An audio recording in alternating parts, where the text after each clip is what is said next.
And so, my fellow Americans, ask not what your country can do for you.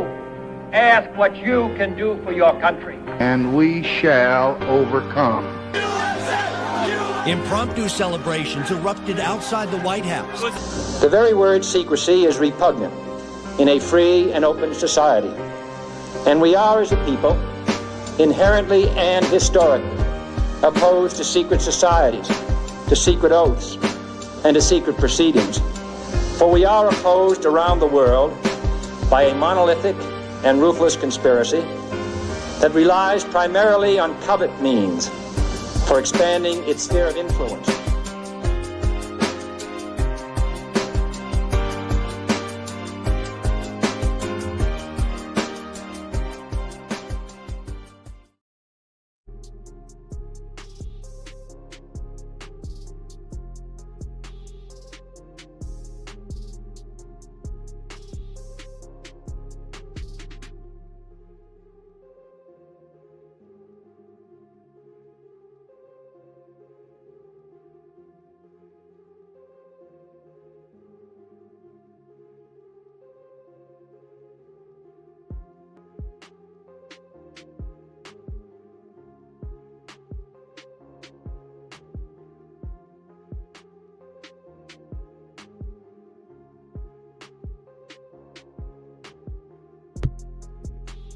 And then I started talking. Can y'all hear me? Testing 1, 2, 3. Can y'all hear me?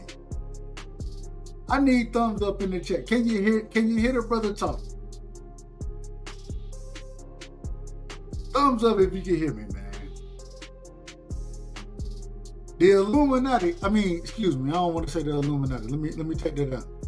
I don't want to say nothing about, they don't want a brother to speak on these type of things right here. They don't want you to speak out here. You know what I'm saying? They don't want you to talk about the truth. I don't know what just happened. I was just live and they shut my whole shit down quick. They shut it down quick. But we talking about 3-Eye Atlas tonight. I don't know if y'all know anything about 3-Eye Atlas. Real quick, let me shout out to the chat, man. Salute to the family in the building. Shout out to my sister Angie Baby in the building. Hey, man, much love and respect to Angie Baby. You know what I'm saying? Shout out to Insane in the building. My brother. Shout out to Insane. Y'all go sub to Insane, man. He doing a hell of a job. Man, we might end up talking about Chauncey Billups and the whole FBI. That's some nonsense going on over there, respectfully. Shout out to Ernest Johnson in the building. You feel me? Shout out to my big sister Quee in the building. Quee. We had a great show the other night. Look.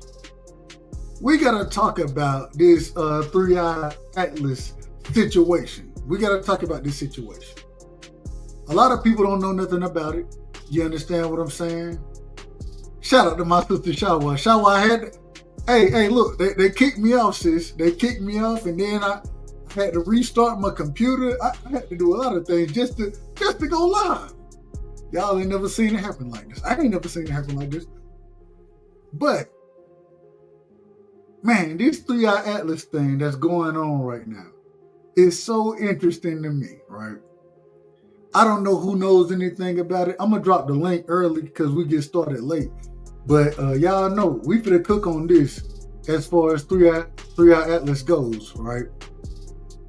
I think this is a very important situation. I think it's a interesting situation. Let me put it over here. There we go right there. Make sure I'm good. Nope. All right, there we go. The link is dropped in the chat, man. If y'all want to pull up, y'all feel free. Let me pin that to the top. All right, it's pinned. Look, this 3-Eye Atlas situation is wild to me. So I've been looking at it, right? I'm paying attention, watching, seeing what's going on. And the interesting thing to me is that, so now we've gotten to a point, first off, let's talk about what it is, because I don't know if everybody understands what it is. This is, I'm going to use the word object, right? If you go back, the reason they call it 3-Eye is because you've had two other, what they would call interstellar objects to come through our solar system, right? You had one eye, you had two eyes. One was Mua or some shit like that. And the other one, I don't even remember the name of it. Respectfully. I remember watching it, but I don't remember the name of it. Well, you have comets come through our solar system all the time. Let me turn the music down just a tad bit. Let me turn the music down. It's a little loud in my ears. Crazy work. All right, there we go. You got things that come through our solar system on a regular basis, right?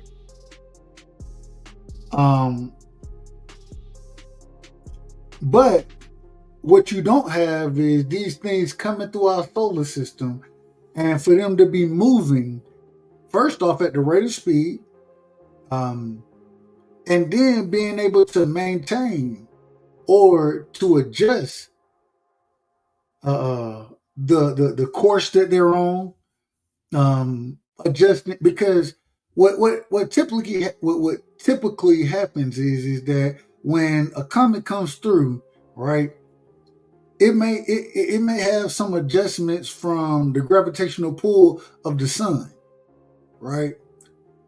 It may have that, but what you're not gonna see is it's not gonna course correct. It's not gonna change the dynamics or the path that it's moving on.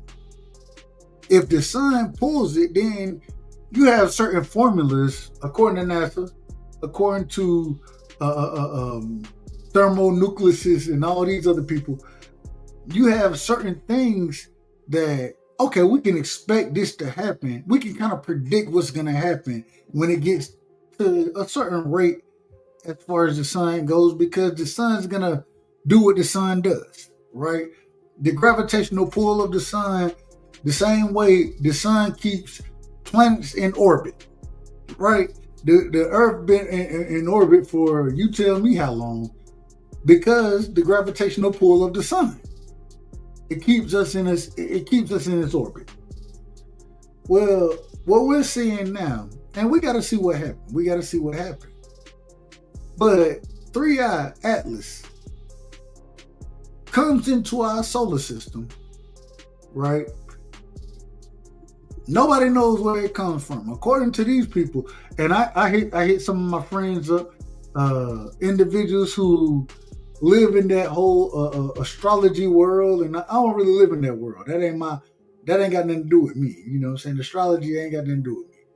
But they tell me that it comes from the quote unquote Sagittarius star system.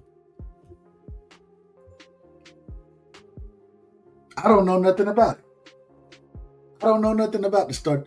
I don't know nothing about this star system. That's not my world, right? But this object comes into our solar system. Make sure I'm in order. All right, there we go. It comes in. Shout out to my brother D Free in the building.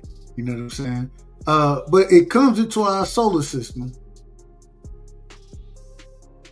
And when it gets here, it starts to do things that people can't really say, they can't really explain, right? It gets close to the sun. First off, they would always tell you a comet is going to have a tail behind it, right? The particles coming off the comet, it's going to have a tail behind it. Well, some type of way, this this celestial object has a tail in front of it. When they look at what these what comets are made of, they're gonna talk about nickel and iron, right? Well, you can't find you can find iron, but you can't find nickel. They say that they do this and they research this or can tell you what type of gases or elements are being put out by light spectrums and these type of things. I don't know. I'm just telling you what they say. I don't know how much you can believe these people, me personally. The closest planet that it passes is Mars. Supposedly, NASA got all type of rovers and satellites around Mars. But when it comes out, well, the only image you can get of the and they're blaming the government shutdown. So they put it on Trump. We're gonna put this on Trump. They blaming the government shutdown.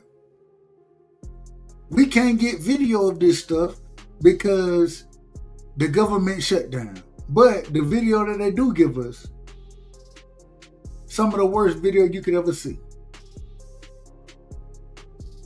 You have it moving, object moving at, and mind you, an object that's more, it's bigger than any comet, right? As far as mass go, it's bigger than any comet we've ever seen. It's accelerating, right? But then when it starts to get toward the sun, it decelerates. It decelerates. It slows down for people who don't know what decelerate means. Everybody ain't the smartest. I ain't the smartest person, but I know what decelerate means. Everybody don't know that. But it slows down when it's getting closer to the sun. And we're gonna play some video. I'm gonna tell you so y'all understand that I'm not making this up out of my mind. I done did some research on this stuff. But it slows down, right, when it's starting to get toward the sun. Shout out to my brother Bullet Gibson in the building.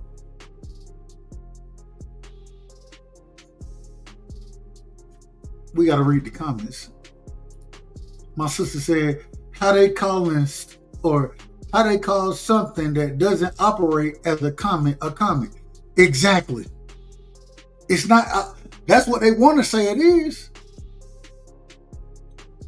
But it ain't operating that same way.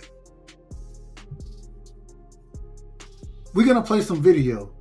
And YouTube. Shout out to YouTube, man. Hey, much love to YouTube. YouTube, hey, keep us in order, man. Keep us in order. D Free said, so could it be an alien spaceship? And that's why the government shut down. So they can't study it. Exactly, Free. Exactly. It's so interesting that, well, NASA says that they have, or they had these pictures, right? They supposedly have, and they gave us the worst pictures out there. But when the government shut down, because of the government shut down, well, we can't give you nothing else. It's out of order. And we calling it out of order over here. We're going to call it out of order. Let me pull this up. I want to play a couple videos for y'all, and we're not gonna put the videos on the mainstream. We're gonna play the audio of them because y'all know how YouTube. I mean, shout out to YouTube. Excuse me. Y'all know how YouTube work though. If we say the wrong thing around here, if we show the wrong video, they'll be in goddamn hell. My whole show will be shut down. I done already been. Anyways, don't get me the line. I done already been, I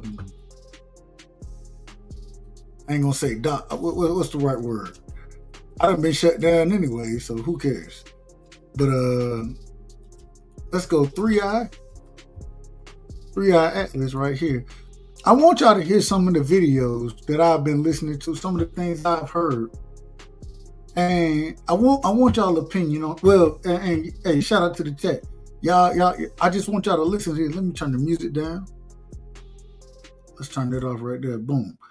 All right, here we go. We're going to play a couple of videos as far as what scientists say, how things have kind of played out so far. And what did this structure be, right? It dumping gas, these type of things. It just hasn't acted as a comet would act, right? We've seen different things from this structure or whatever 3i Atlas is. We've seen different principles of it than we've seen from comets. So what are we actually watching? Let's listen to a couple of videos. I'm not gonna play the video I'm gonna play the sound of the video. So you know, y'all know we gotta do things the right way. But y'all, hey, we're gonna react to it as the things play. You know what I'm saying? So let's do it this way. Bam. Let me put that up. Share screen.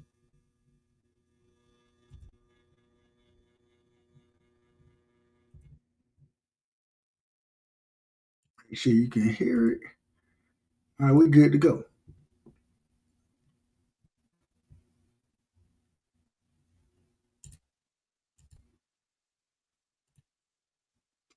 All right, there we go. I'm gonna put myself main screen because if you do it the other way, then they'll.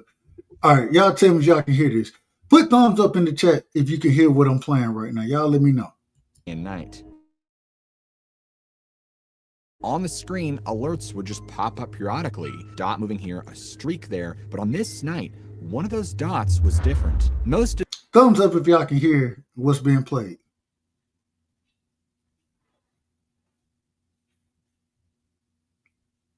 All right, we good. All right, shout out to my brother Free. Somebody listening to me. Shout out to my sister. All right, here we go. Most of these were known asteroids. They were already cataloged and tracked. That means there was nothing to worry about. And Edward's job was relatively simple because he would check each one and then he would verify against the database. Then he would mark it as identified and simply move on to the next. We're going to fast forward a little bit. We're going to fast forward. Suggested millions of years, maybe even range about this one. The object was moving at 58 kilometers per second relative to our sun. That's roughly 130,000 miles per hour, which, mind you, is the fastest solar system visitor ever recorded. It was clear that this was something extraordinary. So we got something moving the fastest thing that ever been recorded in our solar system, according to this brother right here. Let's keep listening. If it was moving so fast, how long had it been traveling? Edward's calculations suggested millions of years, maybe even billions. Now, the speed at which it's going is so fast, so let me put that into perspective. It's fast enough to circle Earth in about 11 minutes. And at that it can circle Earth in 11 minutes. That's the speed that this object is moving. It can circle the Earth in 11 minutes. Now, y'all tell me, it take us 11 minutes to get down 5 miles. Respectfully. It take us 11 minutes to go 5 miles. I'm just telling you. Speed, you could travel from Earth to the moon in less than 2 hours. But what's important is that objects like this don't start out moving that speed. They build up over time as they pass by stars. They get gravitational boosts, like little kicks that make them go faster and faster, with the object bouncing from star to star, picking up speed with each encounter. A UCLA professor named David Jewett, the same man who co-discovered the Kuiper Belt, explained that due to its speed alone, it had to have been out there for a very long time. With what little evidence they had about this object, they realized this wasn't just another star. They were looking at something ancient. But the question was just exactly how ancient. On July 11th, a young astronomer named... So this is the most interesting thing. The first thing they said, we're looking at something ancient, right? They didn't say we're looking at something ancient, something that when we utilize the word ancient, something from way before our time, right? Way before our time. This is what they're quantifying this as. Something ancient. This is the first thing they said.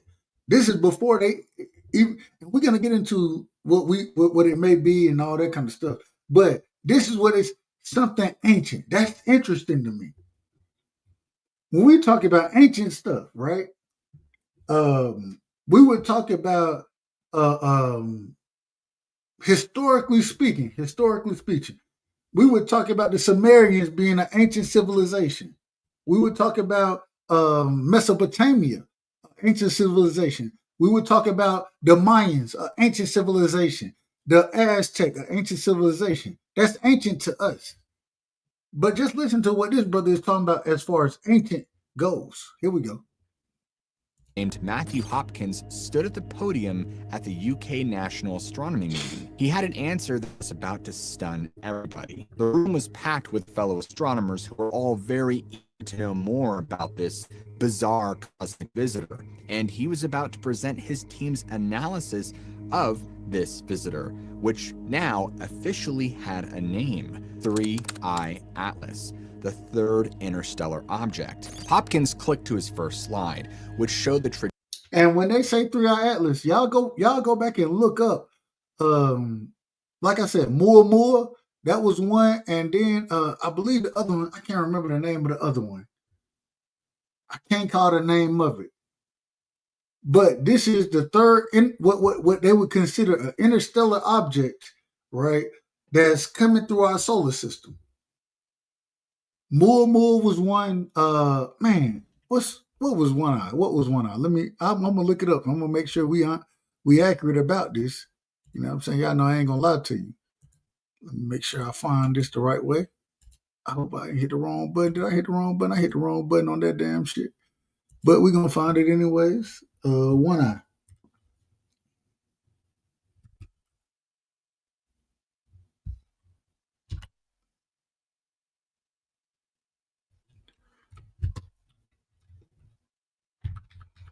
Okay. Moore was one eye. So let's go two eye then. It was two eye, the one that I don't remember.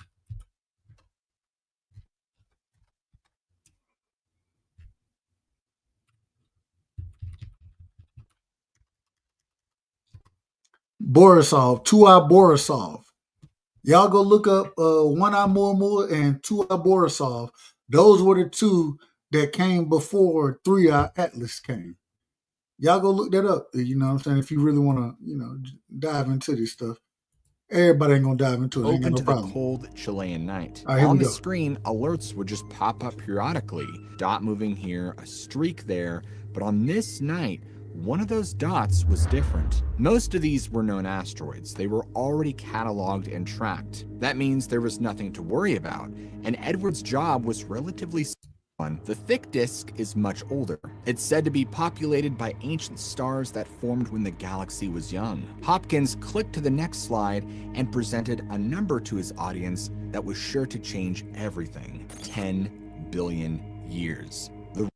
Now they're talking about this object being 10 billion years old. Billion ain't even something that we can hell. Y'all tell me how many billionaires we have. You can't even quantify billion. Billion is something we can't even quantify. Let's keep listening.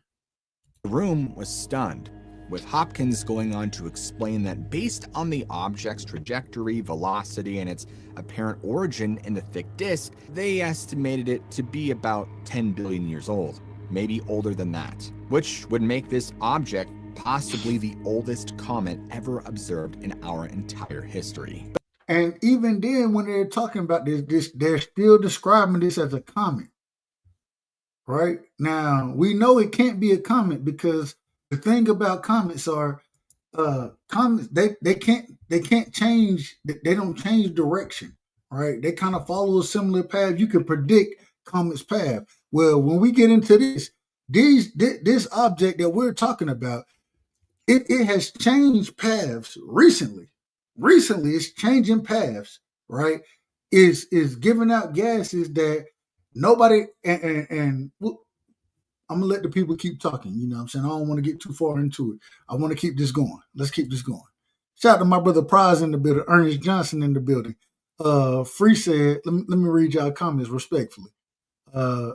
Ernest said takes 200 or 2027 or make sure I read this right. 2027 400 or 40 years to spend $1 billion, $1 million per day. Exactly. It don't make sense. It doesn't make sense. My brother Free said, how the hell do they know that how the hell they know that if no was around then? I don't know what that means. Put that back in the chat. Write that again, respectfully. Write that again. How the hell know that All right, yeah, you're right that again. You about to fuck me up. You about to fuck my. Hey, let's keep it going. Shout out to my brother Kazi in the building. Shout out to my sister. Hey, she said comments don't do that. Facts. That's a fact. Here we go. But as you'll see throughout this episode, it continually gets more. Real quick, I got my brother Free in the building. I got to pull my brother Free up. Free, welcome to the show. What's going on, family? Hey, what's going on? I was coming up. I got echo. No, you good. You good. Nah, I was saying, how the hell they know it's 10 billion years old if nobody was around during that time? Well, the reason that they would say certain things like that is simply off of the fact that for it to come into our solar system, right? And I agree with you. 10 billion years old is crazy work. That's crazy work. But for it to come into our solar system and move the way that it's been moving, it seemed like, from my opinion, that the only way you can have that. Hold on, is Free echoing? Y'all hear echo for Free? I don't know. The chat saying Free. The chat saying they hear echo. Say something, Free. Go ahead, real quick. Yo. Yeah, it's an echo.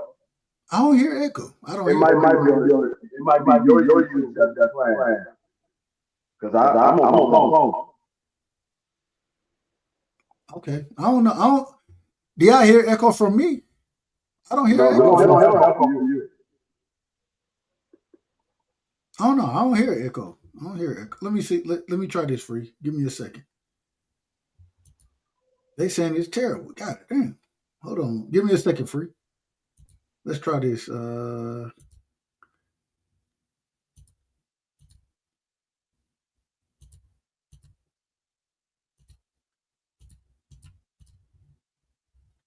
right, say something.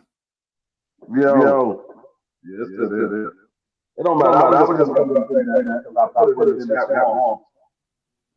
Hey, you sound crispy to me, respectfully. You sound crispy to me. I don't know.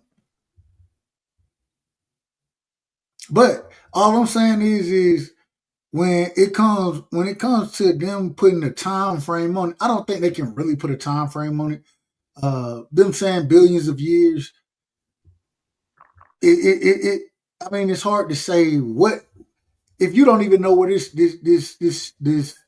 entity is coming from. How can you put a time frame on it? Yeah, that's I can't see how you put a time frame on it if you don't have something to measure that against.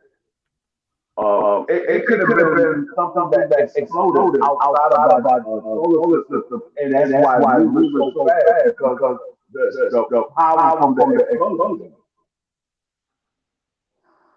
Agree, but the problem, the only reason I would disagree is because if it had an explosion or something like that, it would have a continuous, like, okay, yeah, you got the explosion, it can accelerate, but at the same time, when it gets into our solar system, how can it speed up and slow down? Because we've seen it speed up, right? But then we've also seen a deceleration or a deacceleration from it when it got close to the sun. And so because of that, like, it seems to be something that has some type of what's the word? Some type of intelligence behind it. But I want to keep playing this. Before I do, what else you got for me, Free? No. That's Keep rocking with me. Here we go. More and more strange. People in the audience started raising their hands. I mean, how could they be sure? What did this mean? Hopkins explained that this object was essentially a time capsule, that it had formed around a star that probably doesn't even exist. And now, by pure chance, its path had intersected with ours. On July 21st, the Hubble Space Telescope turned toward 3I Atlas. David Jewett, who was leading the observation, knew this would not be an easy task. The object was moving incredibly fast across the sky. so fast that Hubble had to track it like you'd track a bird with binoculars. Fortunately, they were able to track it and lock onto it, which was about 277 million miles away. The telescope began collecting photons, building up an image pixel by pixel, and that's when they had their first real data. Because of how the data compiles, it was initially just noise and static, but as the image processed and was able to layer in its own data, a shape emerged. Real quick, I want to go into what my sister Angie said. Angie, baby, she said, well, first off, before I go to Angie, let me go to Shawa. Shawa said exactly, slowed down when it went behind the sun. Agreed. We agree on that. Angie said, I think it was recharging itself with the sun. That's even more interesting, in my opinion. For it to be recharging itself with the sun, that's crazy work. Like, we ain't never seen nothing like this. Shawa, she said, went behind Mars first or something like that too. I don't know if it went behind Mars, but that's what I brought up earlier. The most interesting thing is we have quote unquote satellites and things on Mars, and the one thing that took a picture of it was the worst picture that we could get. When we gonna get the good pictures? We want to see exactly what's going on. It's interesting. It's interesting. Ernest Johnson, he said plasma propulsion. That could be the thing. We don't know. Man, I'm just telling you. The most interesting thing about all of this is this is something that we can't really explain or understand right now, right? And I don't know. I don't know if, and I say this respectfully, I don't know if the government shutdown was because of this, but for the government to shut down and then for them to sit here and say, well, now we can't get the pictures from NASA. We can't get them pictures because the government shut down. Wait a minute. So you telling me, y'all, we can't get the pictures from NASA and the government shut down at the exact right moment? That's what you telling me?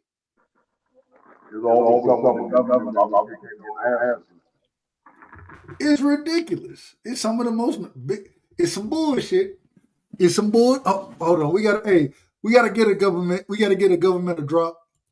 Y'all know how we do around here. We always love to give our drops, but this is for the government right here, man. We just hey. Damn. It's a bunch of bull. That's what it is. It's a bunch of bullshit. It's a bunch of bullshit that the government got going on. But let's keep this going. Let's keep this going. They could see was a teardrop of dust, and in actuality, this was ancient dust, or particles that had been frozen in ice for a very long time. The ice was doing something called sublimating, which is turning from solid directly to gas, and as it did this, it released these particles that had been trapped since what we can only speculate was the literal dawn of time. When the team began analyzing the image, they could see that the dust cloud was huge and stretched out beyond the nucleus like a cosmic teardrop. By measuring the brightness and extent of this dust, they were able to estimate the size of the nucleus, or the actual body of the comet. It could be around 5 kilometers across. Now that's not exactly huge, but it's not tiny. This is maybe a mile or two wide. Even though they now had some data on the object, they realized that they were seeing materials from an era when the galaxy was young. They still didn't understand what it was, or what it was made of. On August 6th, a NASA scientist named Martin Cordiner led the observation using the James Webb Space Telescope, which is the most powerful infrared eye ever built. Now, the James Webb could do something that the Hubble couldn't do. It could read the chemical fingerprint of the comet. When light passes through gas, certain wavelengths get absorbed. By seeing which wavelengths are missing, scientists can tell exactly which molecules are present. Cordiner's team began analyzing the spectrum, and they began finding some really interesting details. It turns out that this comet was dominated by carbon dioxide. Well, that's strange because most comets in our solar system, when they get close to the sun, actually release water vapor. But this object was different, and instead of water vapor, CO2 was pouring out of it. Scientists realized what this meant, that this comet had never been near a star before. So now we don't went from this comet being supposedly a comet, it's coming from a whole solar system, right? We don't went from that to it can't come from a solar system because it ain't never been close to a star, right? I'm just going off of what the brother's saying. So we don't went from that, and now we also saying that well, hell, it's dumping the gases that it's dumping off right now. Well, why is it dumping that? What? How is the ice on it? And mind you, from scientific theory, right? From everything we know, ice goes from a solid to a liquid to a gas, right? That's what water does.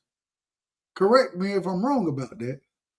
But when you freeze it, you know what I'm saying, you have ice, then it melts, right? It goes to water. If you were to heat it up enough, if you put that ice cube in a pot, the ice goes from solid, liquid, gas, right? You get steam when you put water in a damn a pot and you heat it up. You get steam. So now you telling me that we need forget the phases of water that we know, right? Forget that. We're going strictly from ice to gas. It ain't no water out here. It ain't no water. We're going from ice to gas.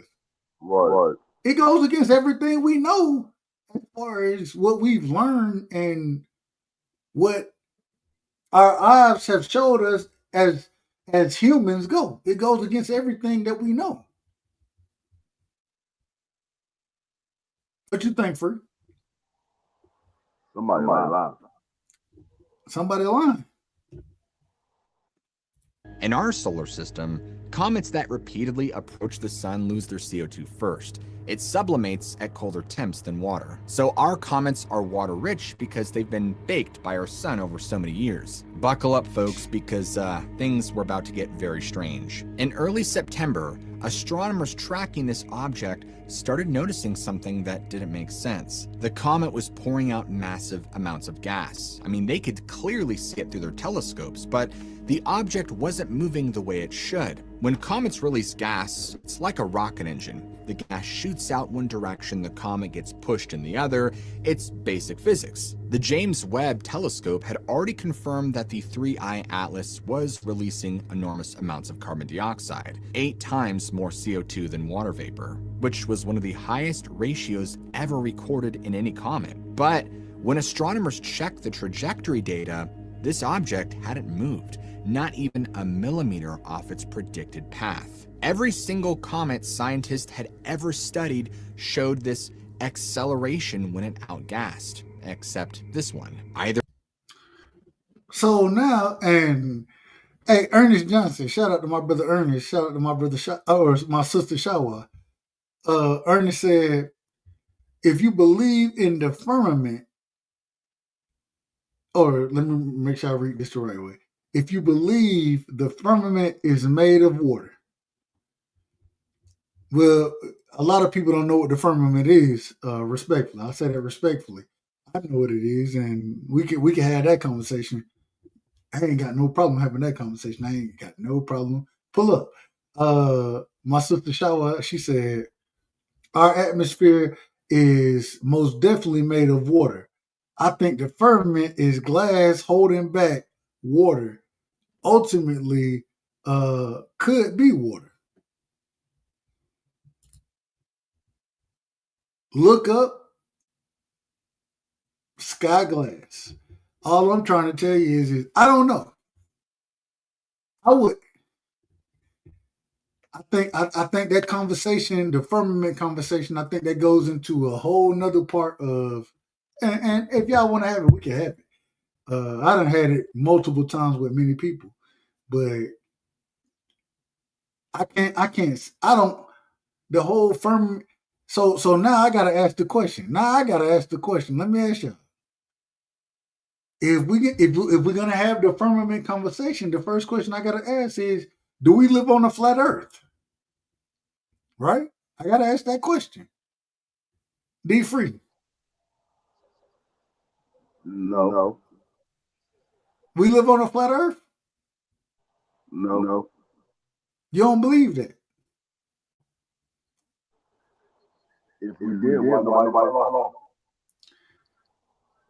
When individual were talking about the flat Earth, the first thing is, and I don't know how I want to do this. You want to have this conversation now? Can we finish let's finish this video and then we can have that conversation. You got me? Yep. All right, bet.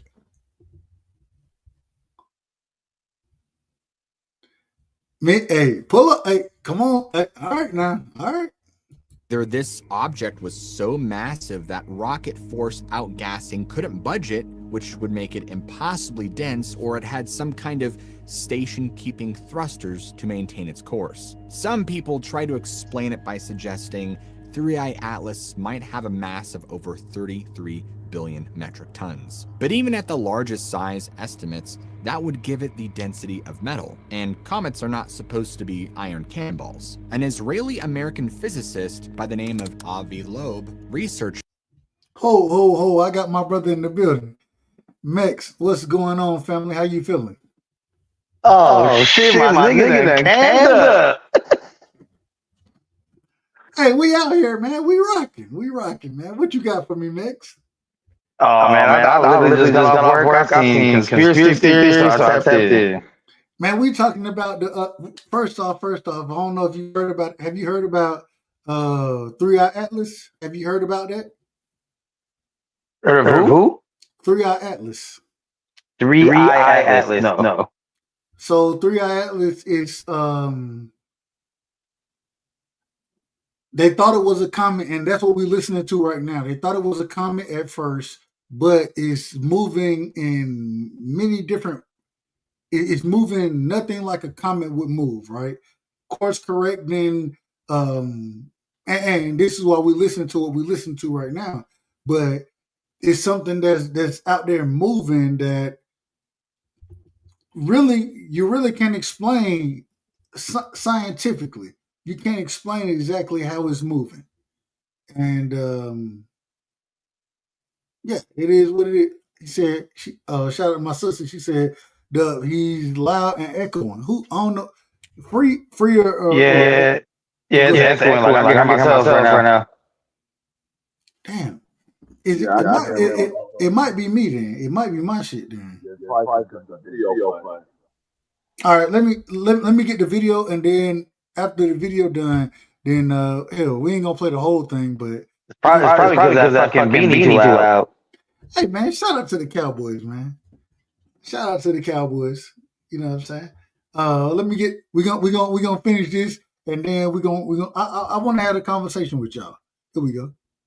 Where the 3I Atlas had come from, it pointed to a specific region in the constellation of Sagittarius. Loeb immediately saw the connection. On August 15th, 1977, at 10:16 p.m., astronomer Jerry Eman was reviewing data from the Big Ear radio telescope at Ohio State University when he saw something that made him grab his red pen. On the printout in front of him was a sequence of numbers and letters. 6EQUJ5. To most people, it would look like gibberish, but he knew exactly what it meant. This was a signal 30 times stronger than the background noise of space, a signal that had never been seen. He circled it and wrote a single word in the margin, wow. For 72 seconds, something had transmitted a powerful radio signal at 1420 megahertz. That's the same frequency that hydrogen atoms emit naturally, and it's so fundamental to the universe that scientists had long theorized any intelligent civilization would monitor it. Real quick, I remember the wild signal, and I looked into the wild signal way before any of this. One of the things that always interested I was very interested as far as that wild signal went. That's what they call it. They call it the wild signal. But the reason I was so interested in it is because it was one of the things where they couldn't really quantify exactly what was going on, right? Didn't understand, and as far as scientists go, they didn't quite understand where the signal was coming from. It only transmitted for, I don't know, 20 seconds or something like that, 22 seconds, I believe. But for them to have that, that's where the first thought process of it being extraterrestrials out there, and them sending a signal that we could receive and understand, right? And the craziest thing is it came from the Sagittarius. I got to get my brother Rick up here. Yeah, he know way more about the whole what's the word to use there? I don't even know about what you call them things. Sagittarius. He know more about that shit than I ever know. I don't really research it like that, but for it to come up the way it did, and then this craft, this spacecraft, to come from the exact same place that the wild signal came from is very interesting, in my personal opinion. That's my opinion. Here we go. Like a universal emergency channel of some kind. But then it stopped. The Big Ear telescope never detected it again. And for the next 48 years, astronomers searched that patch of sky, but there was nothing. It still remains unexplained. Now, space is really big, but the chances of two unrelated things coming from the same direction should be tiny. Loeb calculated the exact probability, and we're talking about a 0.6% chance, considering the WOW signal and the Atlas's trajectory are aligned within 9 degrees of each other. However, some observers claim that in early August, radio telescopes detected a brief signal coming from the 3I Atlas itself. I'm not talking about reflected radio waves or natural emissions. We're talking about an actual transmission that allegedly lasted 11 seconds, and when decoded, showed a repeating sequence of prime numbers: 2, 3, 5, 7, 11, 13, 17. Prime numbers don't occur naturally in space. I mean, they're mathematical. They require intelligence to generate. In fact, Carl Sagan famously suggested that if we ever received a signal from aliens, it might be prime numbers. A universal way to say that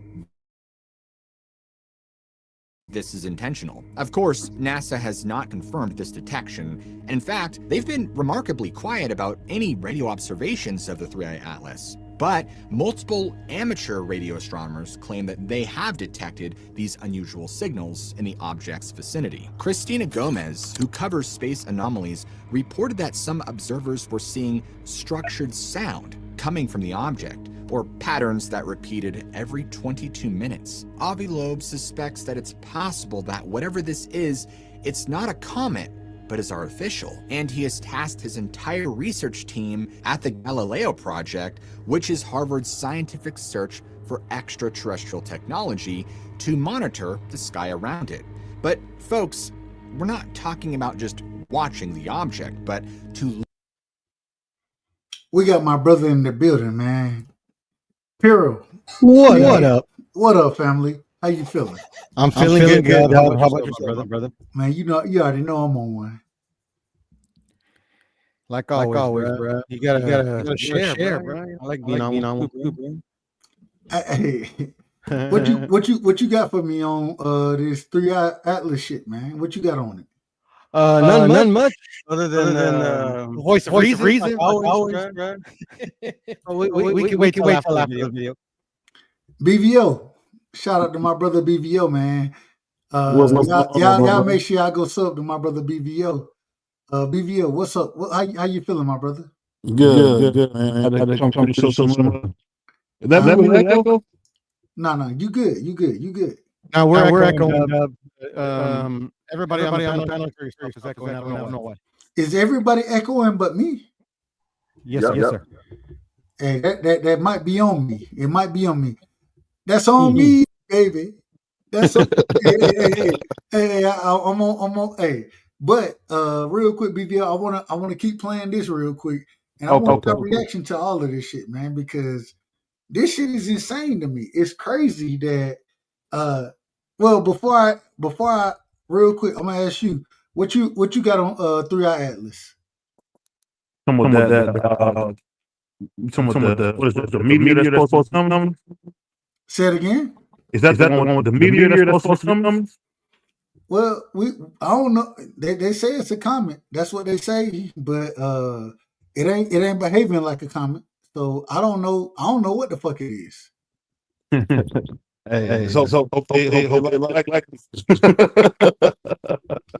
I'm gonna let this video finish, and then we're gonna chop it up. Here we go.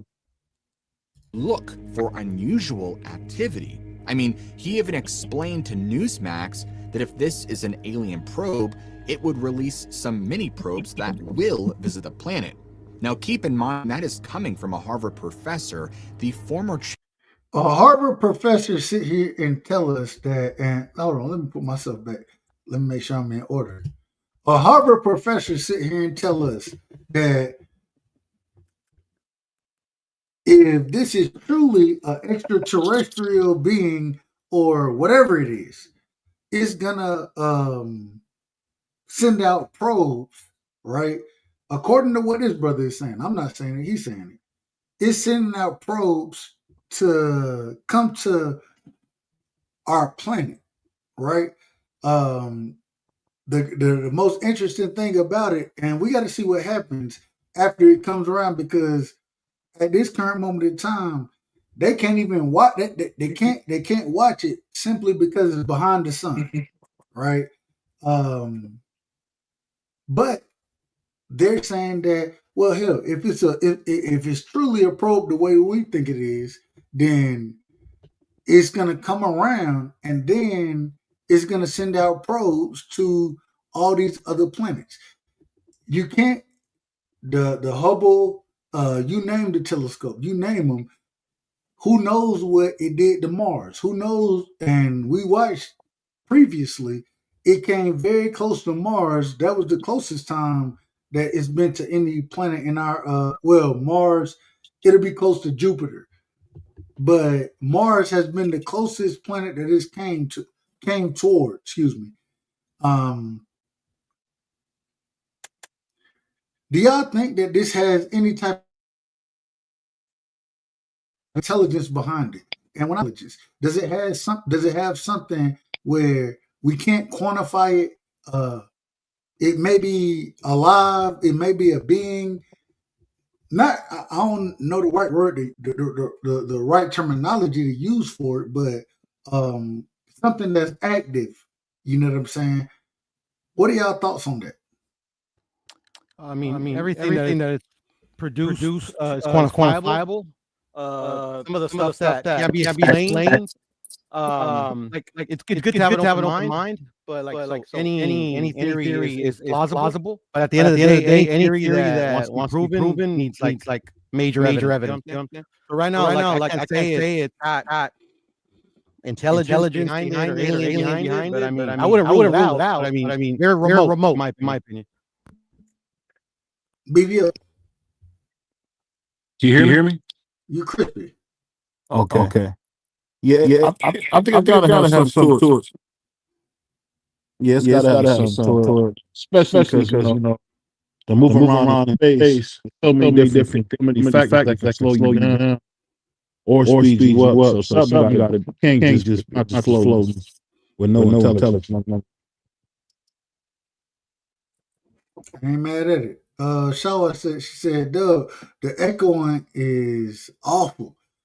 Yeah, it might be. Is it me? It gotta be me. It gotta be me. It's pretty bad, Dub. I don't hear, but I don't hear the echoing. I don't hear it. So It's hard. It's, Do me a that's favor, why I Dub, say- you take off your video like off the live and see if that makes a difference? Let me see. Wrong one. Damn.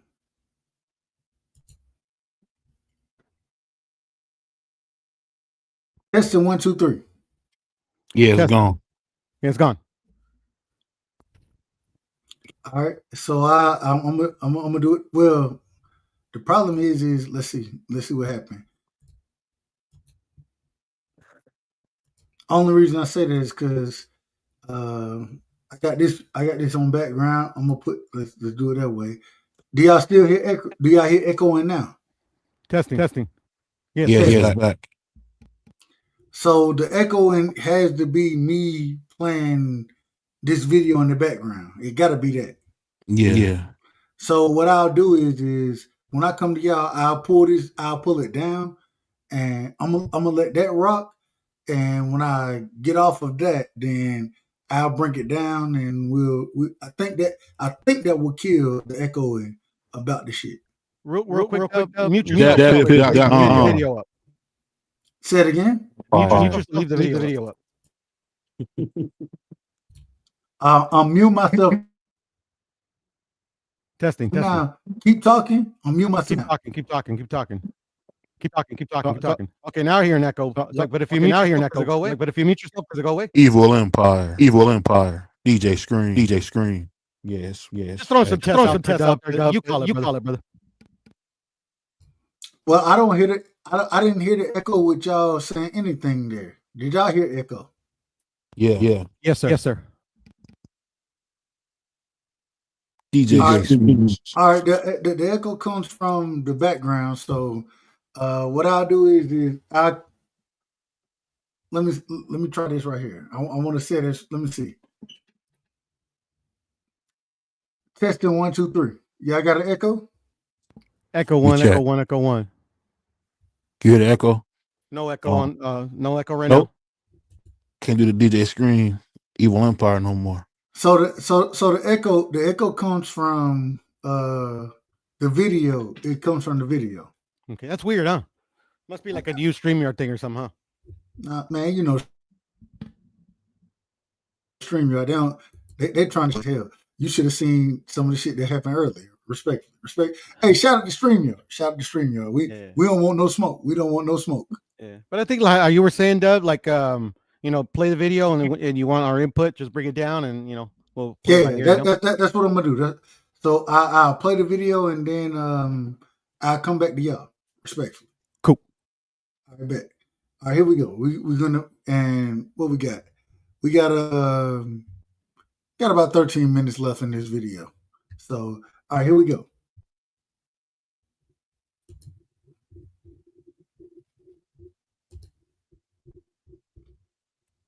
Chair of Harvard's astronomy department, saying that we need to watch for probes. On October 3rd, something unprecedented was about to happen. For the first time in history, humanity would have a front row seat to watch an interstellar object pass by another planet. Multiple spacecraft orbiting Mars, NASA's Mars Reconnaissance Orbiter, the European Space Agency's Mars Express, and the ExoMars Trace Gas Orbiter had all been positioned to capture this object during its closest approach, just 29 million kilometers from Mars. The preparations for this had been very meticulous. Everything was pre-planned, but something strange happened, or rather, didn't happen. NASA released exactly one image, and it was from the worst possible camera they had available. The Perseverance rover's navigation camera, which was designed to help the rover on Mars' surface. The image showed what appeared to be an elongated stripe, about 4 times longer than it was wide. Within hours, social media exploded. People were calling it a tic-tac, a cylinder proof of an alien craft, but there was, of course, a problem with this interpretation. Mr. Loeb explained to the public that due to the sheer distance of this object from Mars when the image was taken, that the spatial scale was so blown out of proportion per pixel, specifically about 12,500 kilometers per pixel. pixel. The streak in the image was 4 feet long, which would make it roughly like 50,000 kilometers in length. And if this object was actually a cylinder, that at the moment it entered our solar system. Without getting super nerdy about how cameras and exposure time work, what people were actually seeing was a time-lapse artifact. Because the object was so faint, NASA had to stack multiple images taken over the course of 10 minutes, which means the result looks like a streak out in space. But why did NASA only release this one terrible, misleading image? And more importantly, where were the images from all the good high-resolution cameras? The fact that NASA gave a minimal official statement is strange too. They basically said that Mars orbiters successfully conducted their observations and that data is being processed. The Mars Reconnaissance Orbiter carries an instrument called HiRISE, the High Resolution Imaging Science Experiment. This camera alone can achieve a resolution of 30 kilometers per pixel at the distance of 3I Atlas. That would finally give us a clear look at the nucleus. The data was definitely captured. But that statement that NASA gave was issued over 3 weeks ago, so where's the images? NASA blamed the delay on the government shutdown, that most of their staff had been sent home. But if they could process and release the Perseverance image, why couldn't they release the raw HiRISE data? Mars orbiter images are typically made public within days, sometimes hours. The website normally updates every few days with new photos, but nothing from the 3I Atlas flyby. And then there were the images that were released, and they were bizarre. The European Space Agency captured a series of 5-second exposures of this strange object. Now, only weeks earlier, ground-based telescopes had clearly observed a tail. The theory around this is that the object had recently been hit by a coronal mass ejection, which is a blast of solar plasma that can temporarily destroy a comet's tail. But the issue with that is that when this happens, the tails reform within minutes or hours. What if what we saw before wasn't actually a tail at all?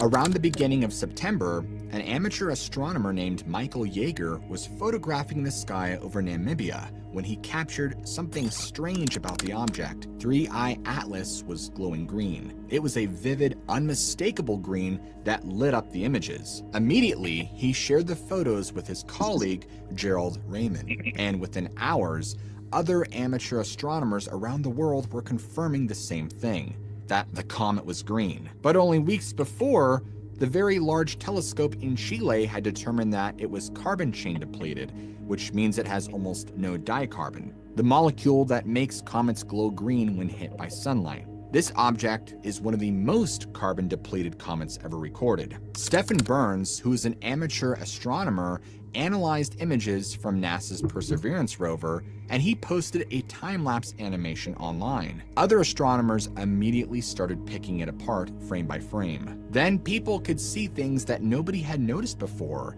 specifically multiple objects. Not just one, but several fast-moving points of light traveling together. At the 3-second mark of Burns' animation, there's a brief green flash. Not a single pixel camera artifact, but a diffused glow. And it's not coming from the object, it's offset from the main object. And the polarization data was also wrong. Zuri Gray and her team published the first ever polarimetric observations of it, which is a process in which we figure out what dust particles in space are made of and how big they are and how they're structured. Like all the other strange things about 3I Atlas, it showed what they called an exceptionally deep and narrow negative polarization branch, which is another way of saying no comet in our solar system behaves this way. No asteroid either. Even Borisov, the last interstellar visitor, showed positive polarization. 3I Atlas was scattering light in a way that's never been seen before. They really had no idea what it was made of.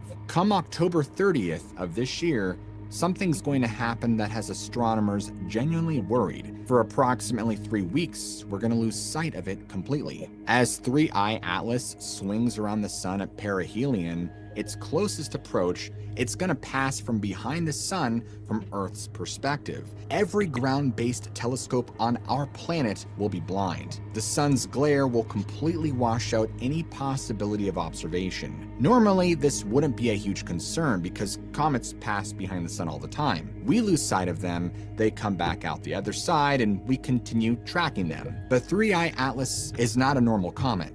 And what happens to comets at perihelion isn't always predictable. Look at Comet Ison in 2013. It was supposed to be the comet of the century. Astronomers watched it approach the sun, getting brighter and brighter, and then it went behind at perihelion, when it should have emerged on the other side. There was nothing. The sun had destroyed it. Or Comet Lovejoy in 2011. It flew so close to the sun, within 140,000 kilometers of the surface, scientists were certain it would be vaporized. But it survived and came out the other side fundamentally changed. Its tail had been ripped off and reformed, and its nucleus had been fragmented. It was barely recognizable as the same. The point is that perihelion is violent. The radiation pressure is crushing, and the temperature swings are very extreme. The gravitational forces can literally tear objects apart. And 3I Atlas is going to experience all of this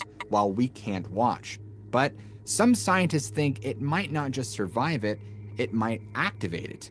If this is artificial, and that's still a big if, then perihelion might be exactly what it's been waiting for. This is where things obviously get very uncomfortable for a lot of people. In this scenario, an object approaching the sun, disappearing from view, potentially transforming or activating while hidden, it sounds like Project Bluebeam. Project Bluebeam is a conspiracy that claims NASA and the UN are planning to fake an alien invasion or some sort of religious event like the Second Coming of Christ or something to that degree, using advanced holographic technology. A ton of people dismiss it, including modern science.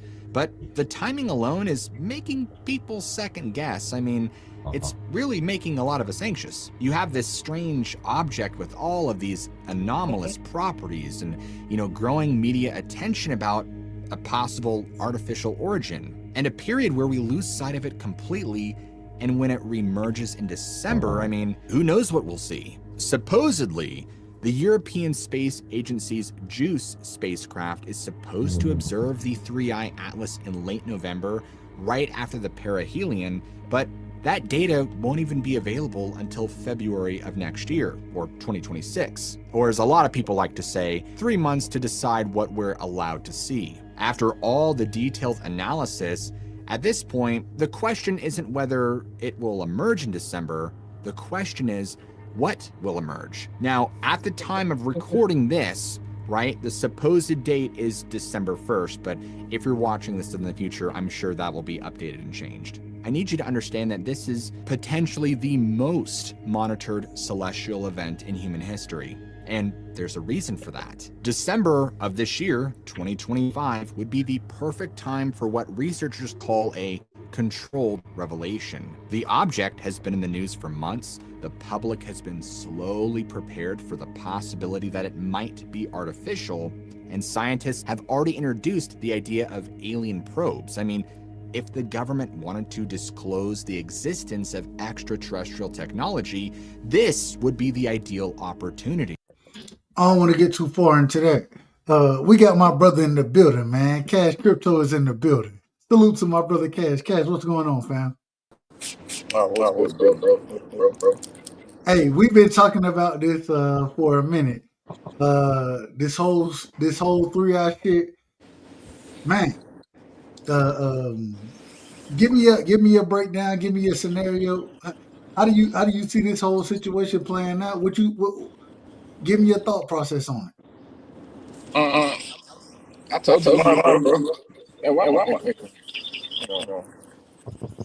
Oh, hold on. I gotta do this. I got you. It's on me. Me? No, it's me. All right, go ahead. I think you should be good now. Am I good? Yeah, you good. You crispy. Let me put y'all on. Yeah. Oh, you know how I feel, bro. Man, everybody just get ready. Shit. That's how I feel. Everybody should just get ready. Cause this ain't no comic, you know what I mean? It's hey man, it's another intelligent being guiding that craft. Yeah. Well, I want to ask this question. One of the things that's so interesting to me is that they speak on it going around the sun. You know what I'm saying? Um, them being more worried about what's gonna be. What is this craft gonna do when And it comes from? did you play the what I sent you for the people No, I haven't played it. I haven't played it. with the astrology, how all the planets are lining up right now? No, matter of fact, That and that's what you need to play for everybody. You got to put so that it puts everything in perspective. You know, for anybody that's like doubting what's going on, once you see how all the planets are aligning and some of them are retrograding, and you got a grand trine, and bro, like we about to the great year. You know what I mean? The cycle of the equinoxes. We about to reset and enter into that golden age that's been that a lot of people have probably heard about when you read a lot of places. You know that time is coming, and this is that proves it. No matter what mind calendar had wrong or whatever dates people got wrong, this is the event. When you look at the planets aligning in a certain way, that's how you know it's about to reset. There's no debating that. You know what I mean? hold on, I'm about to put. Give me a second. I'm pulling it up now. Make sure it's the right one. I think this is it right here. Yeah. And the funniest thing is I watched this video. When I watched the video, I ain't gonna lie. I always tell you I don't know nothing. I ain't really into the astrology and all that kind of shit, right? Like that ain't really my lane.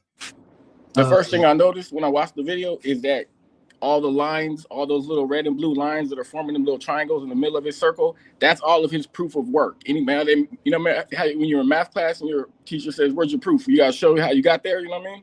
yeah. All of those lines, that was his proof of work. That I mean, if you know what you're looking at, like the proof of work is on there. So fuck it. We'll do it. I don't even give. Well, I do give a damn. I ain't gonna lie to you. It's hard because I can't play the video. Like I can't play the video. I can play the audio of it and kind of be good there. But if I play the video, then I'm gonna end up, man, they're gonna strike the shit out my. You know what I'm saying? But it is what it is. Oh, Fuck for it. real? Yeah, don't get your video strict for it. No. Well, I'm gonna play. I'm gonna play the audio of it. That's why I was kind of playing the audio the way I've been playing it because yeah, I can get away with that. But if I play the video, then I end up in. Damn, drop the video in the like in the chat so everybody can, whoever wants to see it, you know what I mean, can see it. No, I'm gonna do that. Give me a second. Give me a You know second. what I mean? Disregard anybody his personal thoughts and beliefs about what's on, but just look at the evidence that he presents. You know what I mean? That's all I care about. I ain't gonna lie to you. I call and I tell you all the time. I don't know, like y'all talk about the zodiac and all that kind of shit. I ain't really on that ain't my lane. That really ain't my lane, right? So I hit my brother Rick Timms up. Rick, Sunny side. shout out to the sunny side, man. Rick, he kind of gave me an explanation on some of that shit, and like all of it is very interesting. You know what I'm saying? It's all very interesting to me Yeah. because it like the way I'm gonna play some of it. I'm gonna play some of it. Let me do it this way right here. You have to. If you can't play the video, it's not gonna make sense to people. And that's what I Yeah, would. yeah. You feel me? Well, But he explains. This is what he does. He also explains the exaltation points, which is the degree of which where the planets are going to be in a certain place in a certain constellation. You know, those exaltation points. Those are ancient. Those but are ancient things, man. You know, but these are God. even and I understand, but even the way that it came into the solar system on a similar plane that our solar system rock on, right? Mind you, we're talking about space. So imagine, and space is vast, right? So this shit could come in, and I'm gonna use the word above and below, right? It could come in above and below, but the plane that is coming on is exactly aligned with. It's our elliptical plane that our planet's rotated around our sun. That's the craziest thing to me. To me, that's the craziest thing about it. Is it comes in on a plane that the sun has the planets that's rotating around it. It comes in on that direct plane. That doesn't that like imagine. Go ahead, BVM. My apologies. Go ahead. Oh, that wasn't me. Oh, okay. I didn't say nothing. For it to come in on a plane that our planets rotate on, bro, that's a one in a million chance. You know what I'm saying? And then for it to have properties where not normally, when you see an asteroid or a comet, whatever you want to call it, when it come in, it got a tail behind it. For it to have a tail in front of it, headed toward the sun, right? Giving off certain gases. When they were looking at this, they talking about, well, shit. When we look at asteroids or when we look at comets, they normally give off nickel and iron, right? They have a very similar combination of nickel and iron. Well, this motherfucker ain't got no goddamn iron in that. It's giving off nickel. You know what I'm saying? But then it got a tail in front of it, and it's giving off what. When I was looking this up earlier, I don't know if anybody know, but I was looking this up earlier. It's giving off hydrotetra. I hope I say this shit right. I'm probably gonna say it wrong. Nickel tetracarbonyl. And the only way they find that, only place that humans find that is in a motherfucking factory. It's something that's being created, right? And so now we're talking about something when we're talking about the building blocks of life, the chemical reactions, right? We're talking about something totally different when we're talking about what what 3I is. We're talking about something totally different, and it ain't like it got a tail behind it. It got a tail in front of it. Where they do that at? So you just take all the anomalies that it got, and you just, I don't know, quit thinking that we know all the rules, because there ain't no rules, obviously. You know what I mean? So since we see UFOs, I mean, I've seen countless things of people showing videos of UFOs that are one shape and then they're transforming. All of a sudden, it's a different shape. Man, it kind of seems that we got some Transformers running around this motherfucker. Honestly, shit. Cash, what you think? What you think? 3I. What you think it is? Man, I don't want to go there. Shit. Look, no. That's what we're here for. That's what we're here for. Honestly, bro, I think it's an ancient civilization returning, setting something about to set something straight, basically. Because something's about to happen soon. I just sent you some pictures. That way you can show the pictures on how energy is seen through the eyes of a telescope that photographs energy and light as compared to just photographing stars and planets. And when you see this web that everything is connected to, looks like a spider web. It looks just like the neurons in your brain. If you look up how the neurons in your brain look, this looks exactly like the neurons in your brain. That's how space looks. If you're looking in through the lens of looking at energy, everything's connected. That's why we finna get touched by this whatever field of energy that comes from this event that's about to happen. These streams converging. You got the solar maximum, sun at solar maximum. You got the Earth magneto field at its weakest, and you got this object about to interact with the sun, bro. And you got the alignment of these planets, man. Something phenomenal. So let me ask this, because right now this whatever 3I Atlas is currently what they would call behind the sun, right? You can't really monitor it when it's there because of the position between the Earth and you can't really monitor it, right? One or two things are gonna happen. Either it comes from behind the sun on a trajectory that is leaving, you know what I'm saying? It may come into somewhat contact with Jupiter, something like that, right? If it stays on that plane, if it stays on that direct, and I done did some research on it. I'm just telling you what I done listened to, and maybe I'm wrong. I could be wrong. But when it comes from behind the sun, it stay on one plane. Or the second thing that could happen, and this is the most interesting part of it. Imagine that it allows itself to become in some type of orbit of the sun, right? It allows instead of continuing on that path, then it allows itself to become in orbit of the sun. What do you think happens? And hey, you can't. When I ask that question, you don't know. I know you don't know.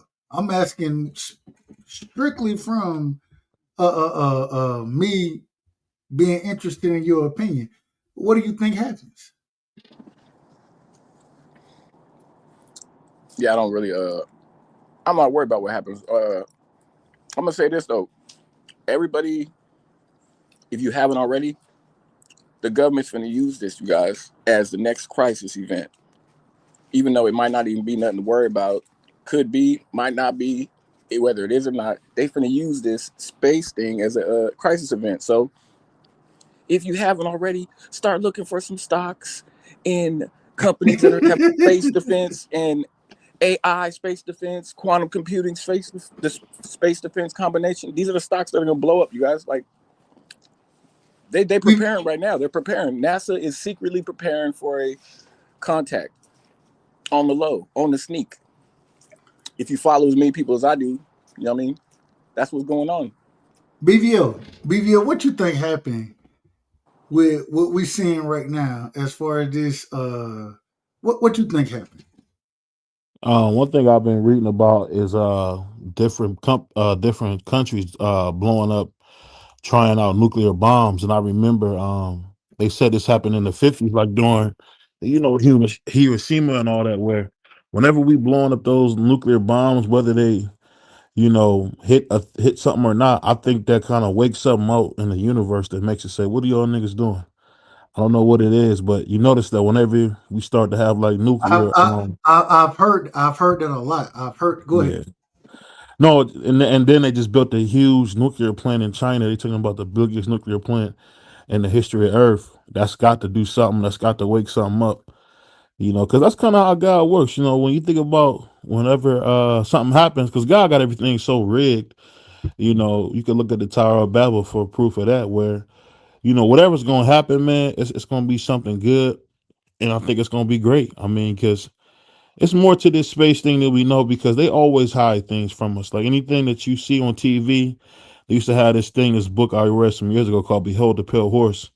To keep your mind on things with no real importance, because they try to hide things from you. Like when they try to change the healthcare, all of a sudden you see a lot of stuff about the LGBT stuff. So it could be more to this alien stuff than we think, because one thing I've been hearing a lot about, I don't know, people probably say I'm crazy, but what we do a lot in our government is we re-engineer UFOs or things of that nature. So it could just be us doing something and playing a game like we always do, because we have been known to like re-engineer like alien spacecrafts. That's just me. I know I sound crazy saying it, but that's stuff I've read.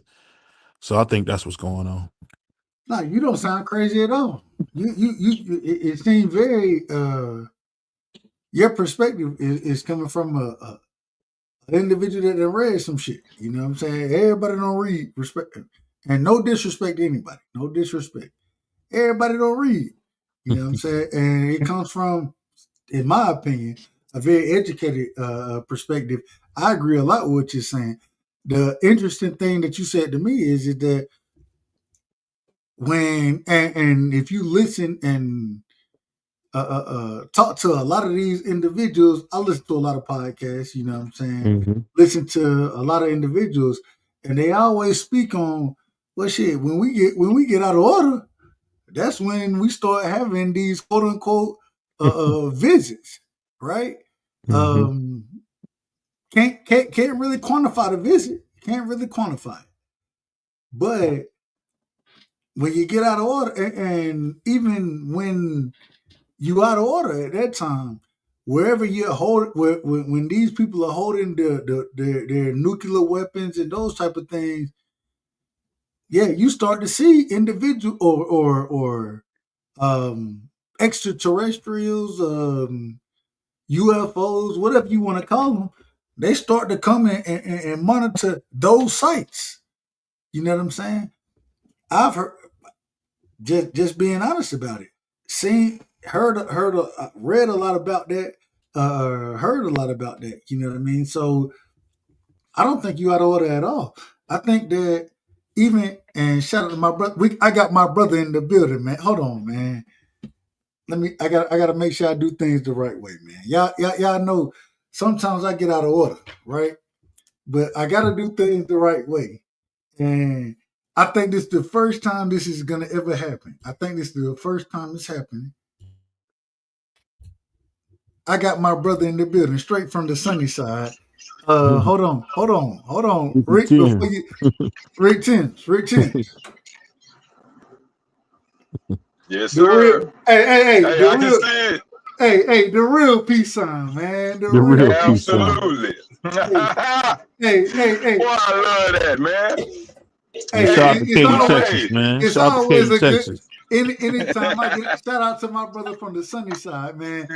If anybody ever taught me anything, man, the real peace sign. dog. Hey, boy. It's a beautiful thing to do with you, my brother. It's a beautiful thing. What's going on, Rick? Man, I love that, man. It's about oneness. You know, this that white folks from the 70s piece shit. You know, they separated. Our ancestors about oneness. You got to touch them. They got to be together. Oh, dog, but check it out, man. I don't know what all y'all done discussed thus far about this damn 3-eye atlas, but when you called me the other night, man, it got my juices flowing, and I got the digging right side. So, this how this story goes so far, cause dog, this here is so unordinary. This type of comet that they are monitoring. I mean, this is, first of all, the 3-eye atlas. You know, it's in reference to this being the third like interstellar object that comes through our solar system that they really can't comprehend. But this one, hands down, is the most perplexing one. So look, man. Hey, hold on, Rick.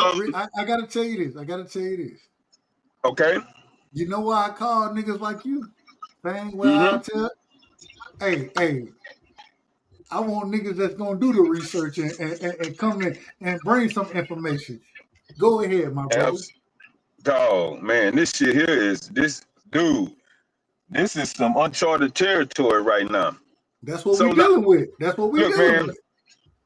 Anything that orbit our sun. All right, let me back up. Okay, first, this started like July the 1st. When this astronomer down there in Chile, you know, monitoring his computer, you know, his radar, everything that come through, they identify and they label. You know, asteroids, anything in motion, these astronomers, scientists, folk around the world, they watch closely, okay? Well, this comet that they feel, when it appeared, this thing was moving faster than anything ever recorded in our solar system. Okay? And it was speeding up at that time. See what? Right. You see, it gained speed going from star to star. But dog, listen to this. Oh man, I was digging, man. this comet is moving. The velocity of it. Anything in our solar system that orbits the sun has to be less than 1. But this thing has been calculated as greater than 6. And that's like impossible for this thing to be moving that fast. This thing is moving at 58 kilometers per second, dog. Yep. That's equivalent to 130,000 miles per hour. And for something to be moving that fast, man, it has to be moving for a super long time for it to gain that much speed. So, dog, the astronomer, he got the digging because it blew his mind. He like, what the fuck? Like, man, let me backtrack this damn comet to see where did it come from. So he got to backtracking it, and dude, it took him way past Neptune. This comet come from a system that is not ours. And that's what's so scary about this shit, man. Is it scary? Is it scary? It's scary. Because this is, again, it's unheard of. Dog, for it to be traveling this long, these people are estimating this comet is surpassed ancient times. Hold on. We done did that. We spoke on this earlier. They, according to the record, 10 billion is 10 billion. 10 billion is actually, respectfully, 10 billion is on the conservative side of it. That's the conservative side. No, the conservative side, man. And it's like based on its trajectory, its velocity, and its origin, that's what tells the tale of how long it's been going. For something to be 10 billion years old, dog, is unheard of. Or hold on, Rick. And this is the thing where I get out of order with it. I get out of order. My thing is this. I don't know if it's 10 billion years old. I don't know that. But what I will say, I'm going on the opposite side of it. Because what we've seen, because even with this this object, right? 9 times out of 10, well, 10 times out of 10, when you see a comet out there, right, it got a tail behind it. When it's releasing whatever it's releasing, that shit going behind it. We done watched this whatever this is, we done watched it have a tail in front of it. It's releasing gas in front of it, headed toward the sun. It ain't releasing shit behind it. It's releasing shit in front. It doesn't. But it's not orbiting our sun. That's the kicker. Everything in our solar system is supposed to orbit the sun. This motherfucker is not. And dog, it's moving so freaking fast. 130,000 miles per hour, dude. You can circle the earth in 11 minutes. You can get to the moon in less than 2 hours going that fast. This shit here is crazy, dog. Hey Rick. Now Rick, you know you my brother. I ain't putting you on no bullshit, am I? Dog. Man, hey boy, you got them juices, them research juices flowing, and I got the digging, and dude, this here is not no fly by night, just regular astronomy, just some knockout comet passing through. This is the greatest thing as far as research. This is the greatest thing we've seen in the history of science. It's we've never seen anything like this. Changes everything that we believe in as far as science goes. It changes everything. Cash, go ahead. I mean, I told you about this shit in July, nigga. I mean, damn. Well, hell, we talking about it now. Just stay on topic, respectfully. Here's a couple of facts that you might not have heard yet. these orbiters and these things that we've sent out there, they got strict rules and guidelines that they follow. When they got back some of the data from one of these things, somebody in the institution went in there and put in the release date of 2099. So some of these things, whatever data from that thing, we're not going to see till 2099. They also went in there and changed the rule about contacting an alien or extraterrestrial being. They're adding these rules in these organizations that have been monitoring and tracking this shit, and they're changing the rules instantly all of a sudden. So, yeah. Oh, hey, let me add to that, dog. And that's another kicker with this shit. This motherfucking thing is emitting signals that they can't comprehend. You know, they always have tried to contact these extraterrestrials and what type of signals they might emit out. But prime numbers, and they say if they ever communicate with us, it's gonna be prime numbers. Well, this shit here then kicked out some prime numbers and letters.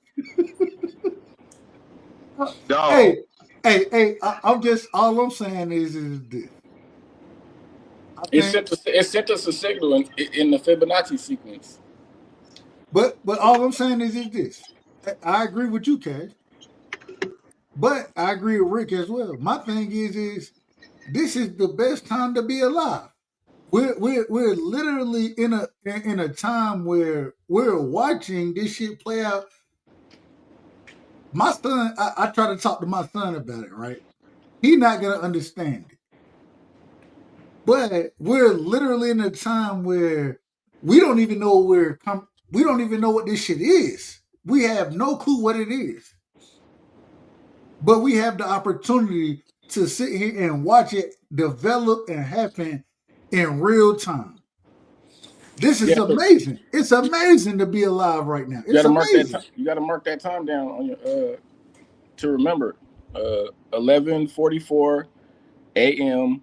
October 30th. That's universal time. So I don't know. You got to calculate that to wherever you guys are. That's whatever time UK operates on. That's what they gave. 11:44 a.m. October 30th.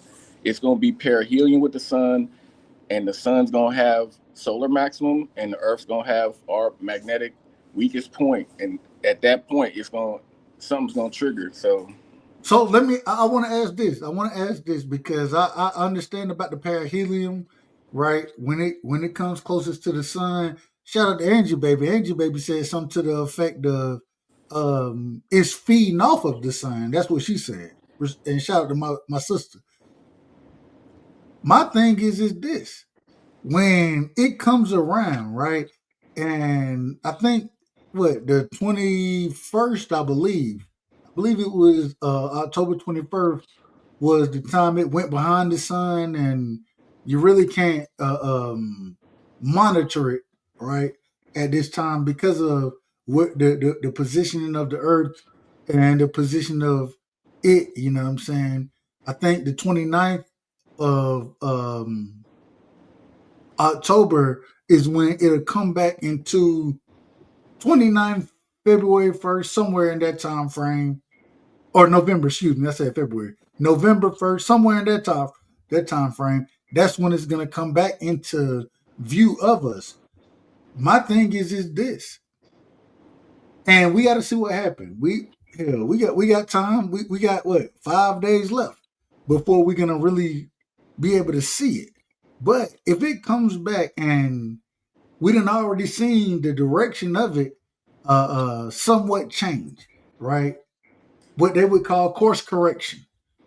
We done already seen that happen. If it start to course correct, and I'm gonna say it this way. I'm not even gonna say come toward Earth. I'm not even going that far yet. I'm gonna say that in a point. But if it just comes around and then becomes a part of the sun's orbit, right? It's something that it got so close to the sun was able to grab it and put it in orbit. What do y'all think that means as far as that piece of it right there? It being able, or it because we saw even when it got to the sun, it started decelerating, right? It didn't accelerate. Normally, when and we've seen this happen when you send or probes out there and all this kind of stuff, you kind of use the sun. Scientists they use the sun gravity to accelerate and what they would call slingshot, right? They would slingshot shit off the sun gravity to get to where they're trying to go to. As far as if this thing it done slowed down and now it gets into the sun's orbit. I don't know if that happens. We don't know what's gonna happen. But if that's something that happens, what's y'all thought process on all of that? Dog, at this point, everything is a freaking wild card. Shit, nobody knows. Man, this is unprecedented, man. I'm blown away. And at the end of the day, NASA, of course, know a lot more than NASA been silent, mainly. Well, they tell us the government shut down. NASA can't say nothing. That's what they tell us. Yeah. Man, hey, believe me, the military, shit, NASA, all them government motherfuckers that just really run things, they not suffering with this goddamn shutdown. Just the smaller folk are. The big wigs, the shot callers, they just fine. And they know exactly what's going on, but they go forever keep us in the dark when it come to this type of intergalactic ass type of information. It's been like that 100 years. I mean, now, Hey Rick, hold on. Now you know, I always tell you, you understand the zodiac. You understand that shit way better than I do, right? Before you finish, speaking of zodiac, go ahead. The constellation of Sagittarius is what they are investigating. That's where it came from. That's where it came from. Yeah. Hey Rick, when I hit you up, tell the people, make sure so the people know I ain't lying. When I hit you up about this shit, what I said, man, I trust in your process and your knowledge of the zodiac, right? I said, man, I don't understand it, so shit, I need to put y'all. I need y'all to kind of rock because I think you understand certain things that I could never understand as far as the zodiac go. Did I not say that? Man, how long we was talking? We was on the phone for I don't know how long. Absolutely, you said that. Niggas think I be lying about the shit, bro. Like, hey, a nigga out here telling the truth. Just try and I'm trying to connect the motherfucking. I'm trying to connect shit. I'm just telling the truth. I'm trying to connect it. I know I don't know the most, but I know your knowledge, right? You got knowledge of this shit. Cash got crazy. knowledge of it. BBO got knowledge of it. I ain't got no knowledge like y'all got. So I'm trying to put two things together. You know what I'm saying? Go ahead. My apologies for cutting you off. Go ahead. Oh shit, man. I mean, how much more can we add to this? Because I mean, shit, it's a big ass question mark until we get closer to this next month or so. These next week, and then another month or so after that. I'm clueless, dog. Cash, go ahead. Real quick, Cash. No, shit. Let me ask you, Cash. You said something very interesting to me. You said that when I believe you said December 25th, Christmas, right? Is this big or this craft is supposed to be at a point where it create that equilateral or the grand. I'm gonna use the word the grand triangle. Can you speak more on that, Cash? Nah, that happens. The object's not forming no grand triangle. The three planets, Saturn, Jupiter, and Mars, will all be in the grand trine. They'll all be in in water signs. So what happens on the 25th of December is this thing will be in a geometric alignment with the angle of our Great Pyramid. That's what I told you. But I think October 30th at 11 a.m. Universal Time is, you know what I mean? That's what I'm sitting around waiting on, honestly, because that's when this thing is going to be the most powerful. The electromagnetic energy that's going to come through all these planets and come down to us. It's going to be its most powerful starting at that time, and then it's going to persist too. But that's what I'm sitting around. That's what I'm waiting on, honestly. You said October 11th?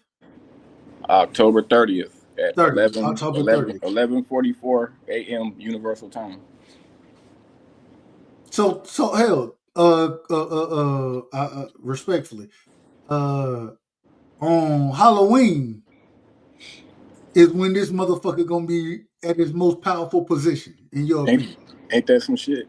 Ain't that some shit? I'm just asking the question. I'm asking the question. Halloween. Yeah. I noticed that too. These dates. Yeah, it's crazy. But I've heard good and bad about Halloween. I've heard all the spooky book, but I've also heard some things that I've searched into that Halloween is really a good day, and we got it backwards. So I don't know. Shit, you know what I mean? I don't know which one's real.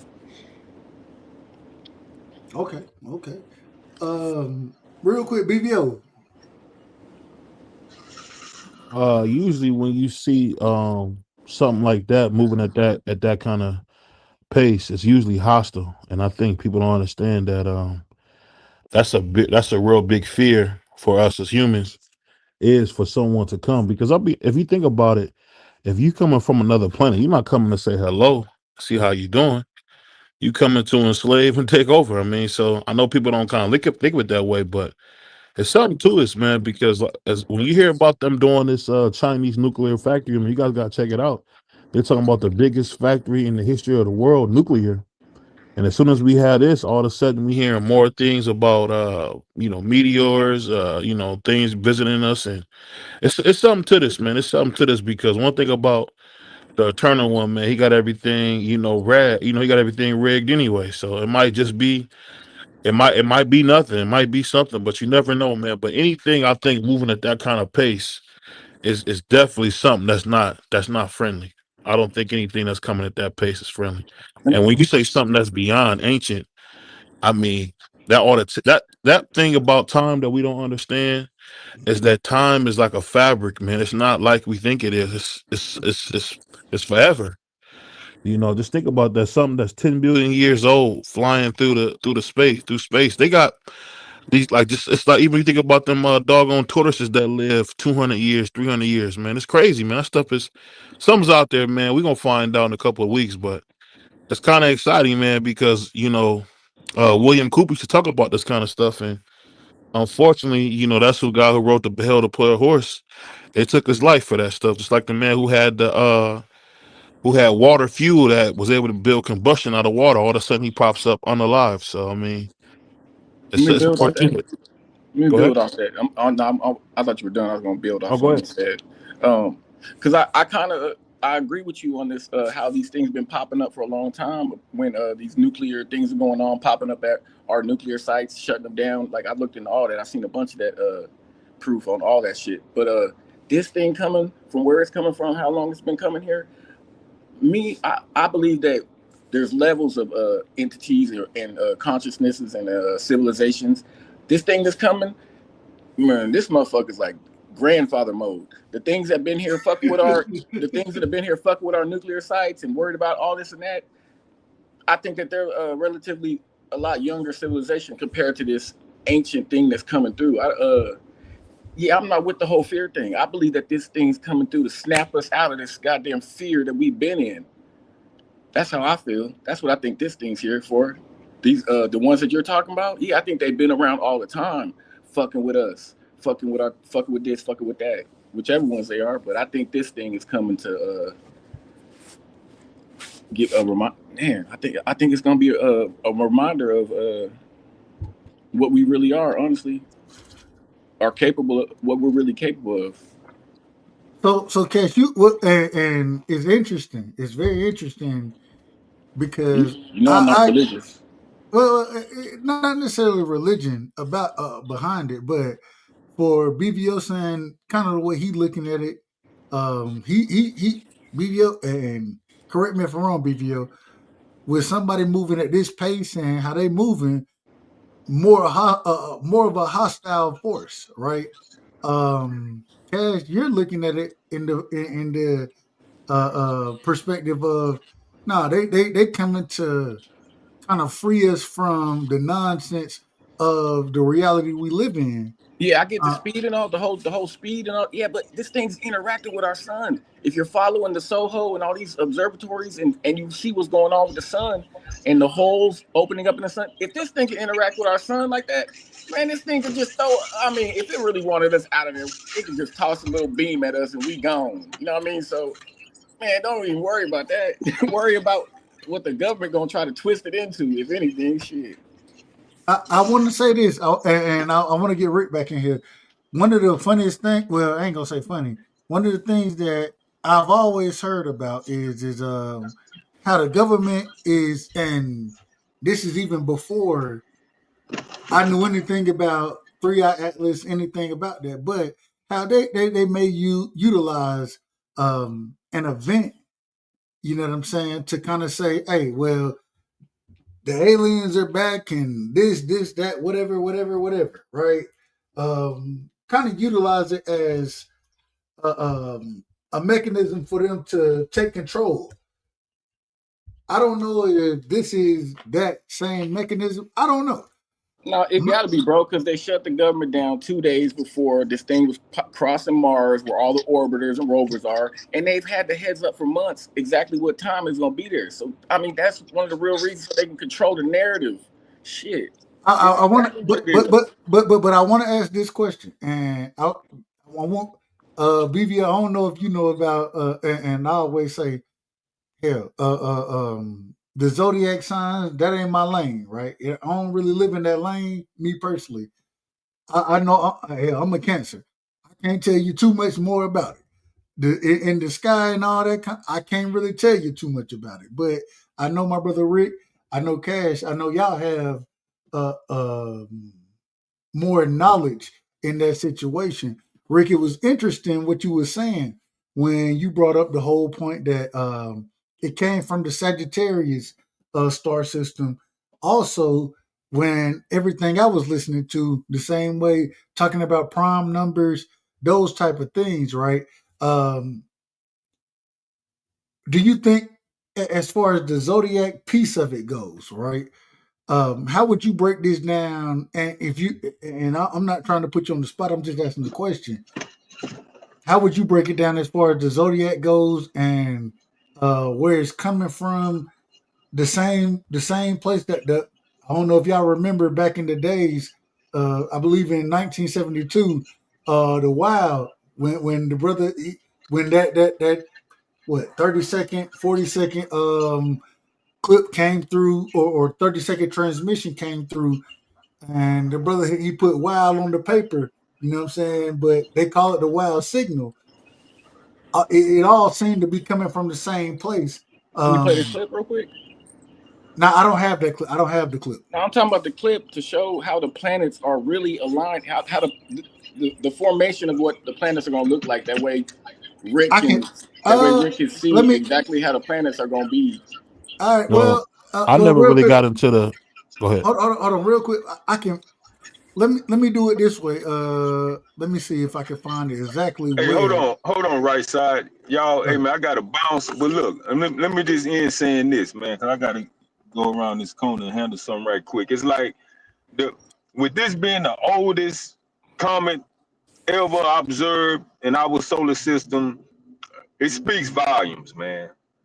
I mean, the oldest ever observed, and they've been calculating and monitoring this shit for hundreds of years.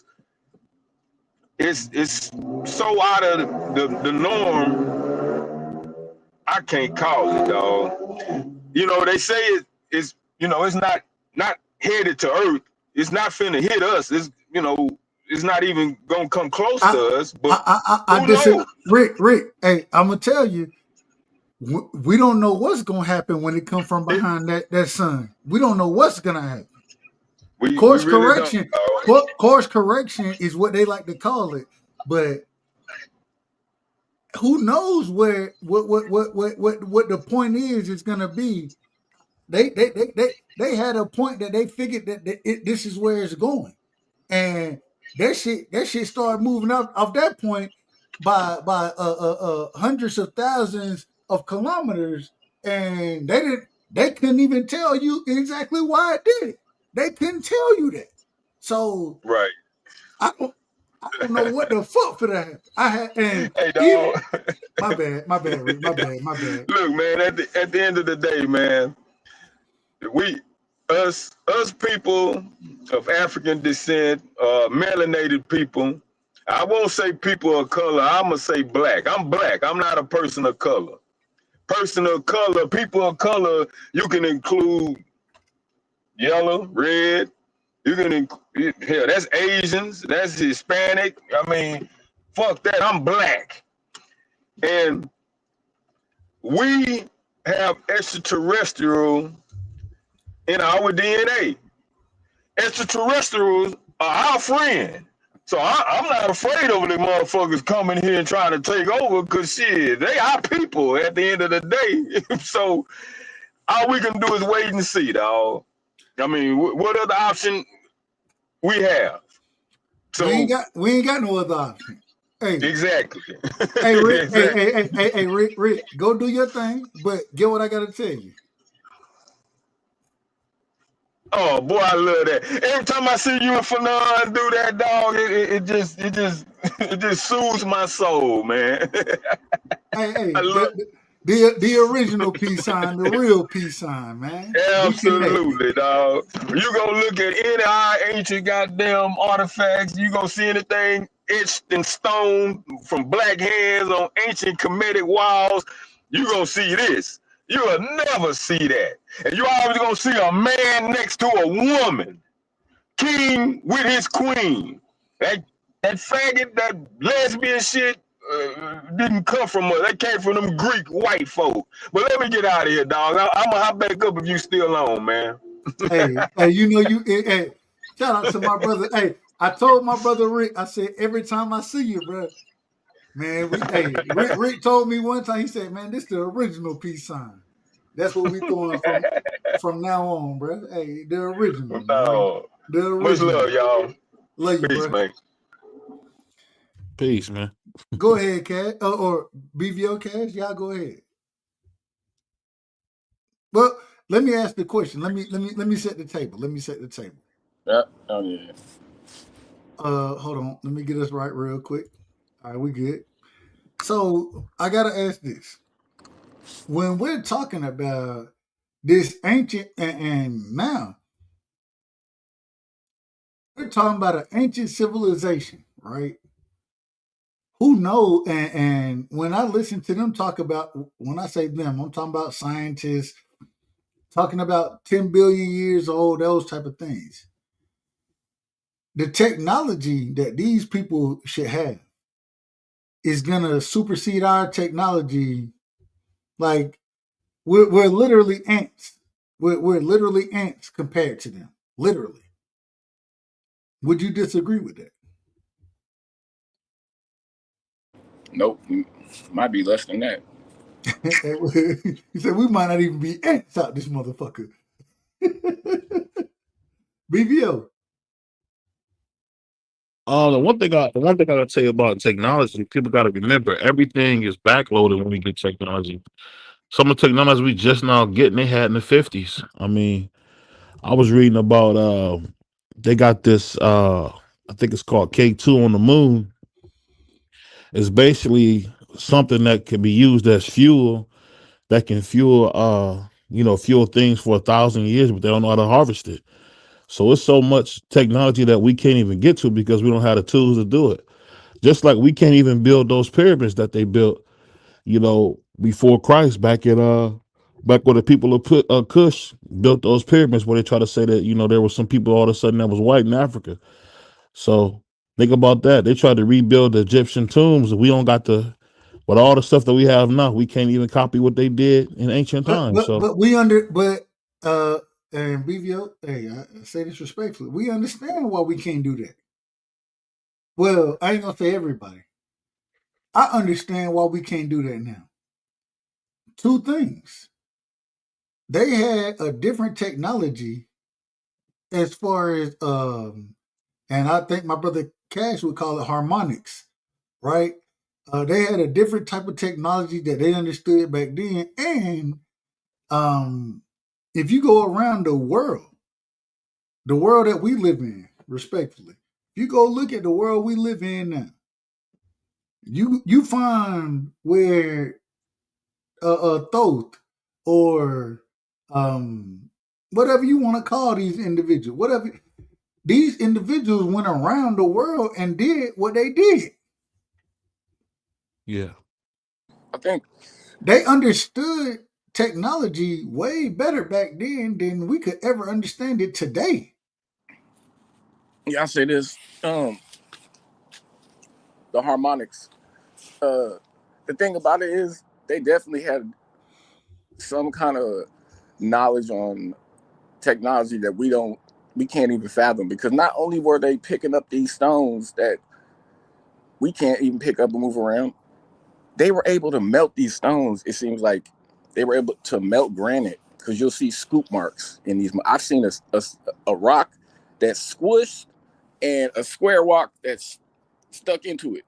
On everything I love, Cash. Correct me if I'm wrong. You sent me pictures. I sent you Pictures. pictures. He sent me pictures of the shit that he talking about right now. Like literally, where shit was. You was like, how the fuck did they do that? They had They the couldn't have ability. did it. We It's can't do alchemy. it now. We It's don't like have the technology to do it now, but they did it back then. if you look into alchemy, I mean, it tells you that once you're able to master that shit, you can pretty much manipulate any element, anything you want. You mean, and they knew how to do that basically. Shit, there's evidence of it. We can't melt no goddamn granite and then scoop that shit up and go move it and put it somewhere else and harden it instantly in whatever shape we want it. Man, come on, man. This shit is, I don't even know. It's crazy. I think that, and this is the most interesting, and I ain't gonna lie, scary part. I'm gonna say scary. Yeah, scary. Let me say the whole fear thing. I mean, fuck fear.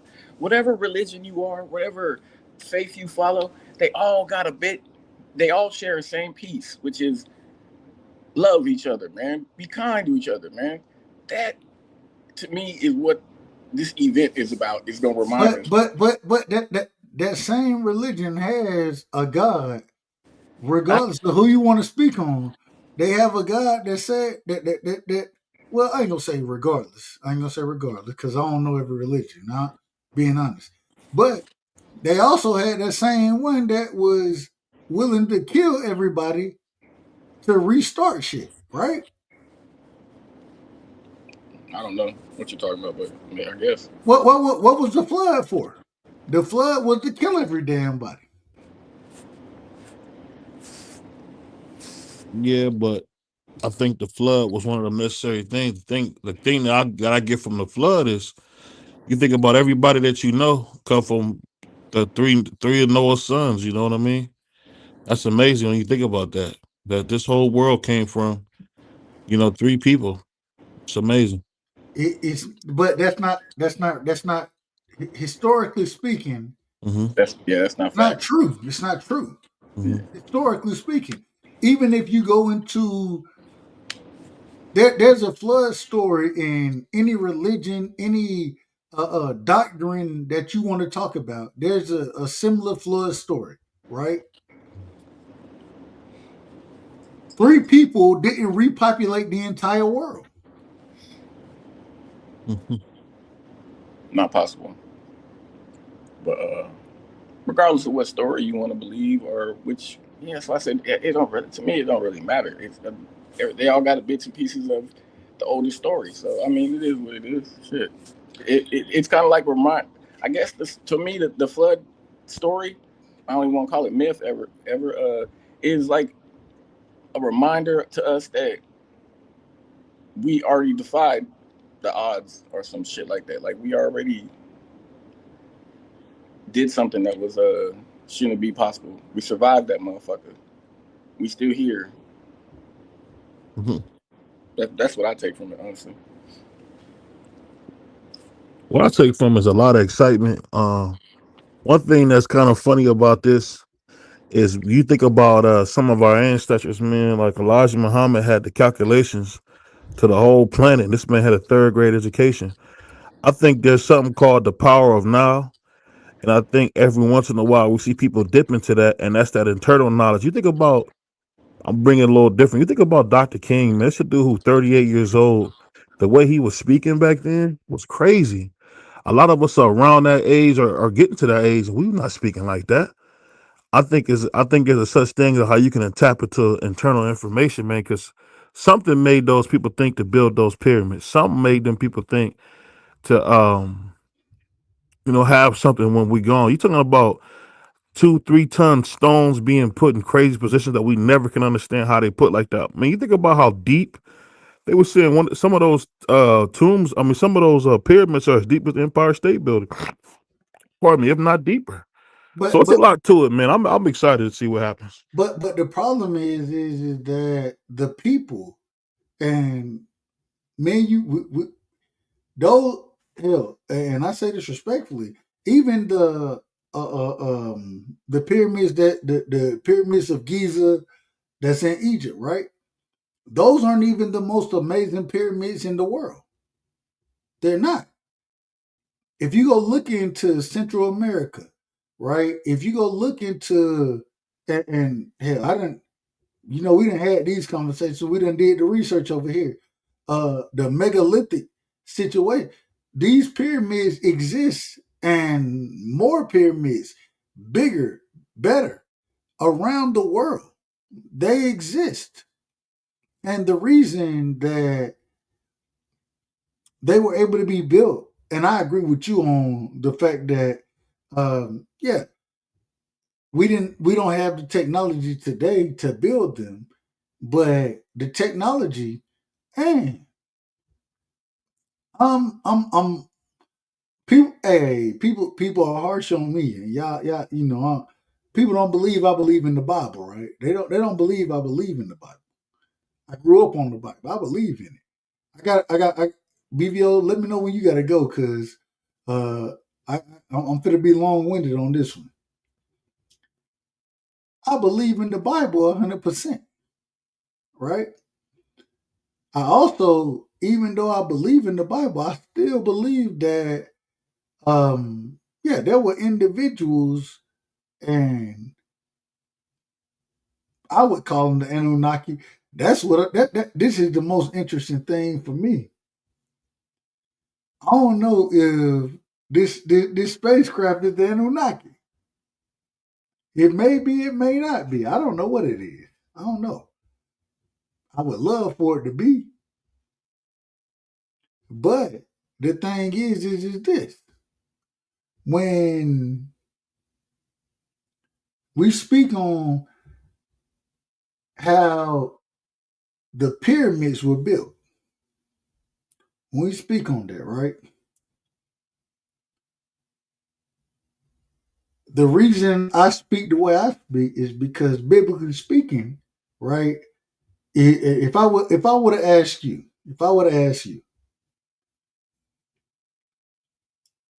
biblically speaking, right?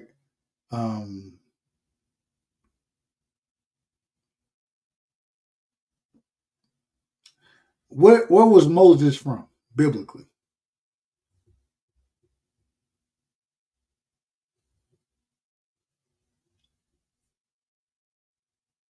I couldn't tell you, man.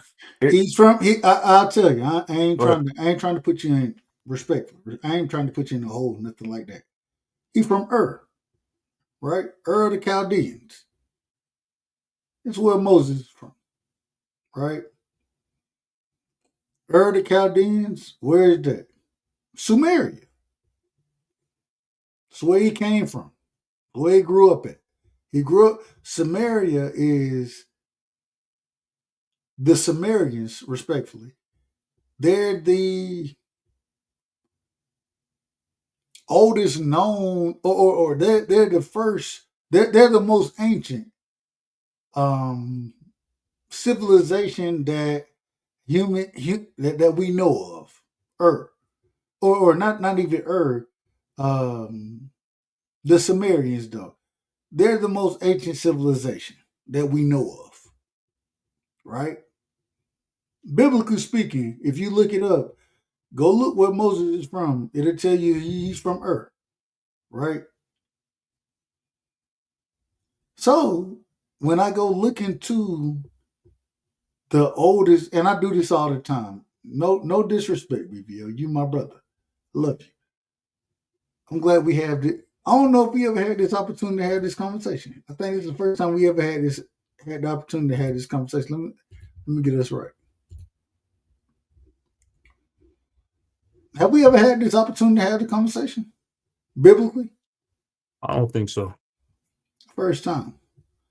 So Moses from Ur of the Chaldeans, right? If you look at Ur of the Chaldeans, that's Sumeria. I have to go look into the Sumerians now, right? Because that's where he was raised at.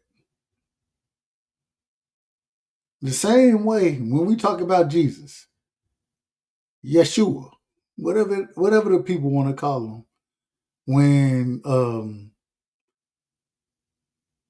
they came in there, what's the brother name?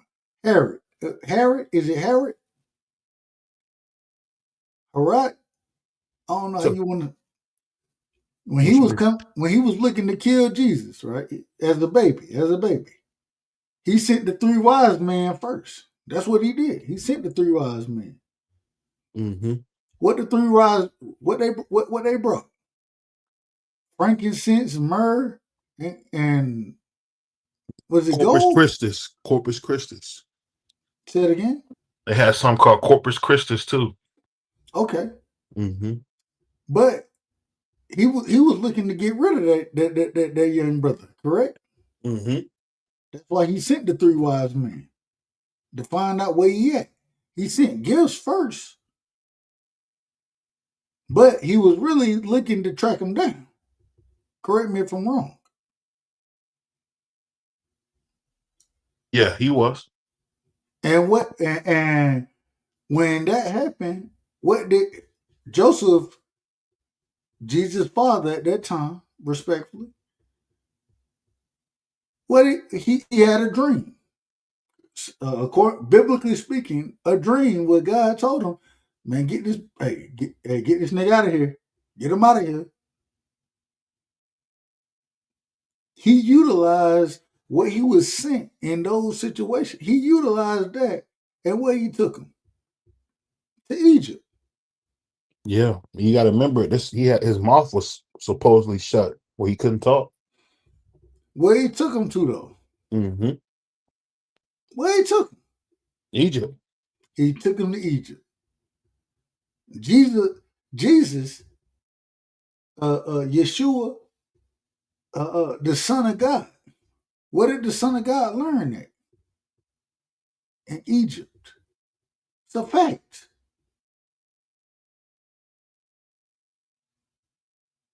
You know, that's why when I think about when they talk about the Library of Alexandria burning down, I don't think that was by accident. They burnt it on purpose. They burnt it. They didn't. The Sphinx nose was chopped off. They did all this shit on purpose. It wasn't no coincidence. It wasn't a coincidence. It was individual being out of order. Go ahead, BB. I apologize. You know I get out. No, I'm listening. I don't know a ton about this, so I'm listening. I don't know a ton about where we're going, so I'm in the car with my seatbelt on. I get passionate about this stuff. I get passionate, and I talk to my grandma about this. Me and her, we argue about it, but You Well, know, go you ahead. know the thing I think that happens sometimes is that we don't realize that nobody dies for a lie. You think about all of the people, and they got accounts from non-Christian references about people seeing Jesus, how he existed, the miracles he did, and it's just amazing. And I think sometimes we got to remember when we talk about the Bible. I think there were other people around. I just like when you talk about Adam and Eve. I think there had to be other people around because how was Cain able to find a wife so fast? You know what I mean?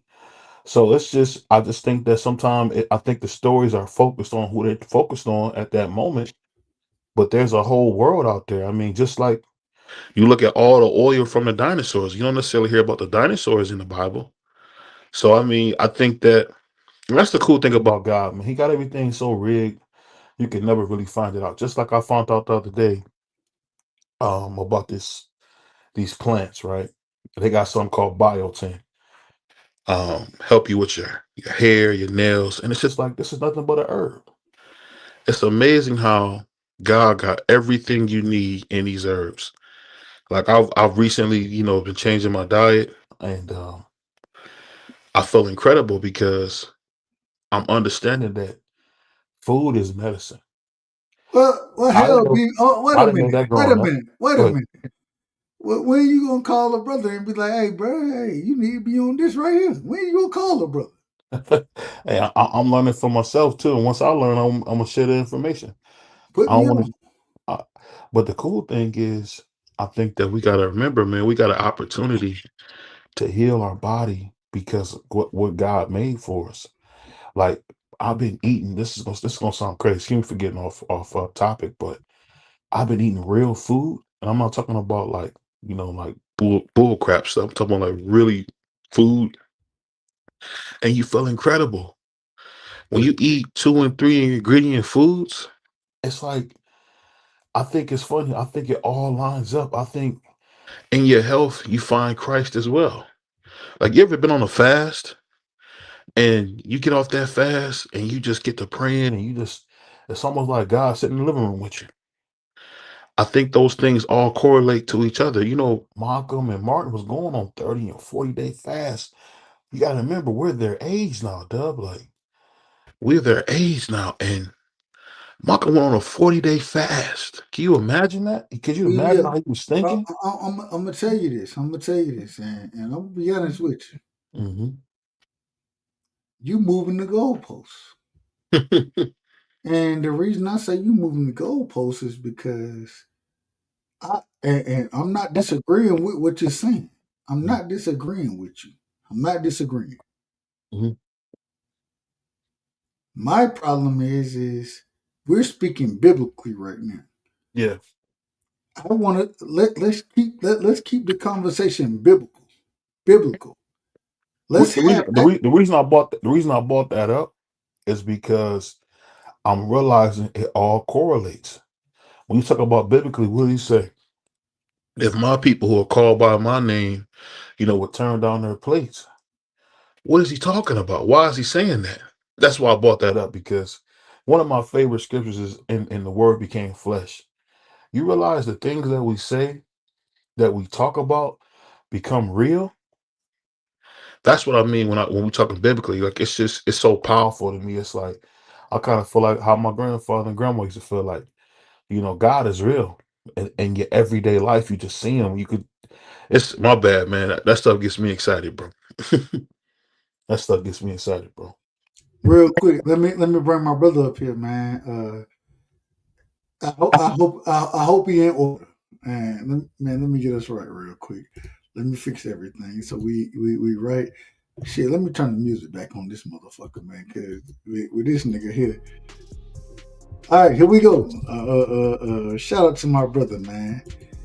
And I'm gonna talk crazy about him, but that's still my brother Piro. What's going on, man? Pseudo, what up? Piro Sudo is in the building. That's my name. Don't wear it out. What it is, Piro, homies. What it is. let me ask you a question, Hey, Piro. Paso Hermano. Que only way. I don't know. Hey, that the whole way thing, that whole thing is still screwing me up. Way, it still fucked me up. Anyway, It's common, bro. It just means dude. That's all. Oh, it literally means dude. That's what it literally means. Well, I just it's still man. Y'all use way. Y'all use that shit. Anyway, that's a whole nother story. Like if you hear puto, then all right, then you're gonna start to be like, ah, shit. What are you talking about? What you, like shit? You're about to start throwing them hands. I don't know shit about it. I'm just telling you the truth. I don't know shit about it. It's all good. I don't know. It's about it. I don't know shit about it. Compa's a good one. Compa's a good one. Carol, let me ask you this. I don't know if we ever had a biblical conversation or religious conversation. I don't know if we've ever had that. Issachar, homie, shalom. Say it again. I said Issachar, homie, shalom. Are you religious? I'm an Israelite, bruh. From the original 12 tribes of Judah, bruh. Tribe of Issachar.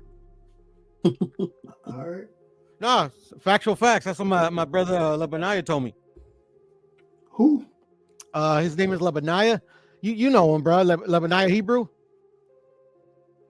I don't know. You remember Lebaniah from H's channel? Shit, I done got cussed out plenty of times by people. So I don't he was cool people. He was cool people. I don't remember Lebaniah. Just haven't seen him in a while. But anyway, he was Hebrew Israelite, Black Israelites as one. That's one description of them. So you know, my brother BH, he's a Hebrew Israelite as well. And you said you from the tribe of Issachar? As explained to me by BH and by my brother Lebaniah, yes, Mexicans are descended from the tribe of Issachar. All Mexicans? Most. Okay. Like native Mexicans, like Indios, indígenas. The indigenous people of Mexico. I plead the fifth. I don't know. Not what do people call them? Mulattoes? Not the Spaniard ones, huh? Not the Spaniard mix. Like on my mom's side, like Ryan Garcia, not the Ryan Garcia. Pure-blooded Chichimeca. On my dad's side, we mixed. Because they look more like us when they regular. You know what I mean? No, I don't. See, this is what my ugly ass looks like. Hey, all right. Y'all got it. I don't know shit your ugly ass, Dub, today with your ugly Cowboys hat on or Cowboys beanie. What? Hold on, man. Hey, man, I'm rocking. Hey, I rock who I rock. I ain't tripping, bro. I mean, like, there's like the level losers nowadays, bro. But I remember when the Dallas Cowboys were it, bro. Yeah, back in the early 90s, huh? I remember when they were it, bro. I remember they beat the hell out of us 55-10, bro. Cried my eyes out as a little kid. Are you a Chargers fan? Nah, Bronco. We were up 10-0 going into the third quarter at the halftime. 55 straight points, bro. What year was this?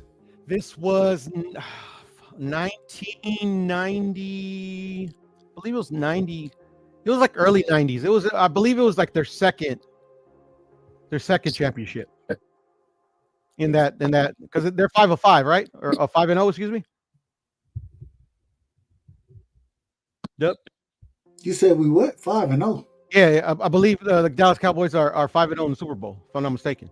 Or is that the Niners? No, you're not. No. We ain't 5-0. Well, I think they 5-2, right? Because they lost to the Steelers twice.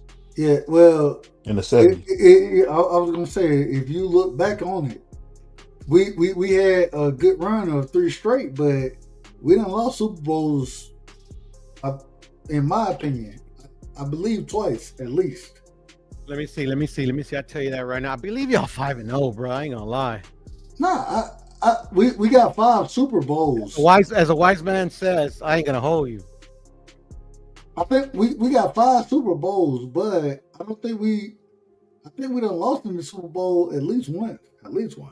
Well, y'all lost twice to the to the Steelers in the 70s. All right, so twice. So you guys 10 times you guys been in the Super Bowl, so you guys are 5-5. Oh, okay. I knew they somewhere around there. I don't know how you came up with 5-0. Somebody's 5-0 in the Super Bowl. I know it. I think it might be the Niners, but I might be.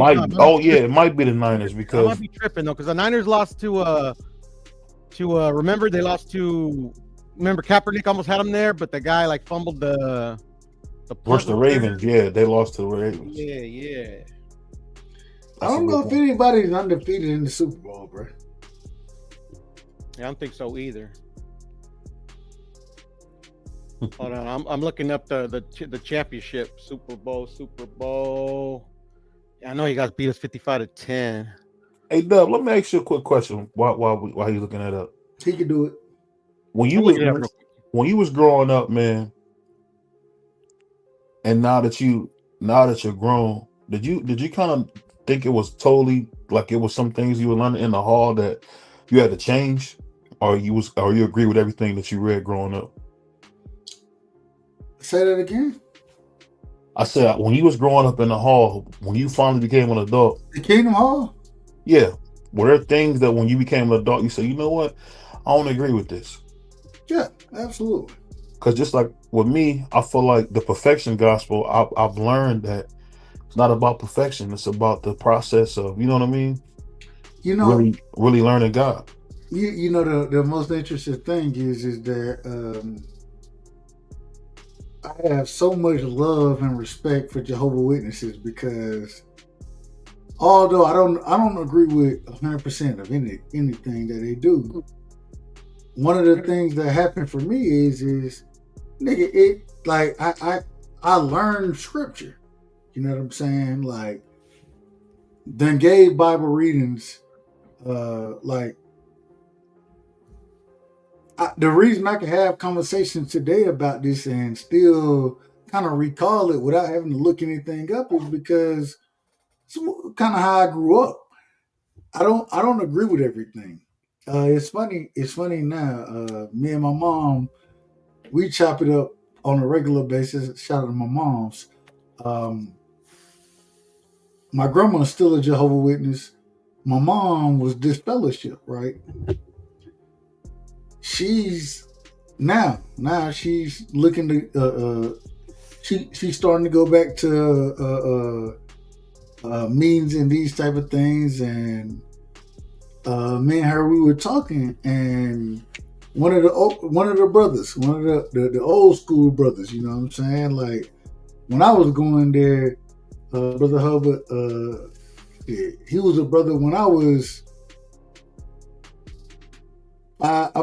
7 years old, 8 years old, 9 years old, you know what I'm saying? He was a brother then. And my thing is don't force nobody to do nothing. That's the one thing that I hold against them.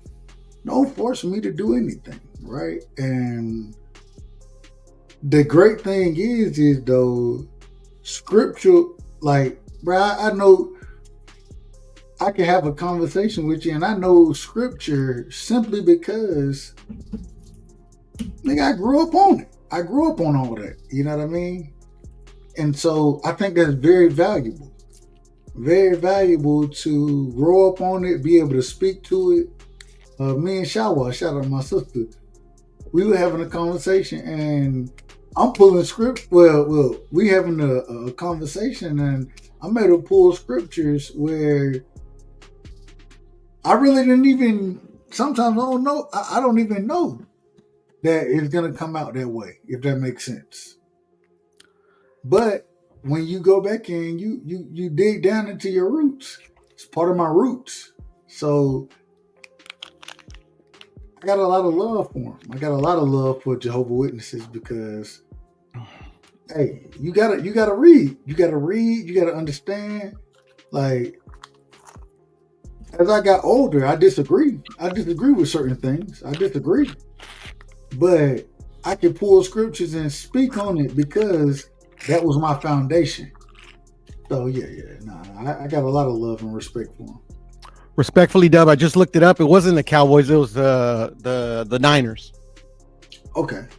And at the point since 2012 when they first made it back to the Super Bowl, they were 5-0. Fuck them. Hey, fuck San Francisco, man. Fuck. I got nothing against San Francisco, but yeah, that one broke my heart. 55-10. I got everything against them. I got everything. 1990, bruh. I got everything against San Francisco, man. And that was the year I was born, 1990. I was 10 years old, bruh. Great year. Bronco fan till I die, even though I don't watch football no more, man. I was 2 years old, and guess what? Fuck What my man Cowboys, Russell Wilson bruh. say? What he Till I say? die. Let's ride, Broncos Nation. Let's ride. Hey, Nah, but I got nothing against the Cowboys. I actually like the Cowboys. They're a good team. Pero, let me ask this. What's up, my brother? I don't know, and I'm probably putting you in a bad spot here. No, you can't put me in a bad spot because like all the crazy shit y'all talk like it's a fact and all, bruh. Yeah, I'm already winning before you ask the question. But go ahead. Can I talk to you biblically speaking? You can talk to me any speaking you want, bro. I'm like extremely open-minded. Do you know the Bible? Well, I study it in catechism. I haven't read my Bible in years because I'm not very religions. What is catechism? What is that? Catechism is where they teach you your faith for the Catholic. Is that religion. Catholic? Is that Catholic Catholic religion? Correct. Okay.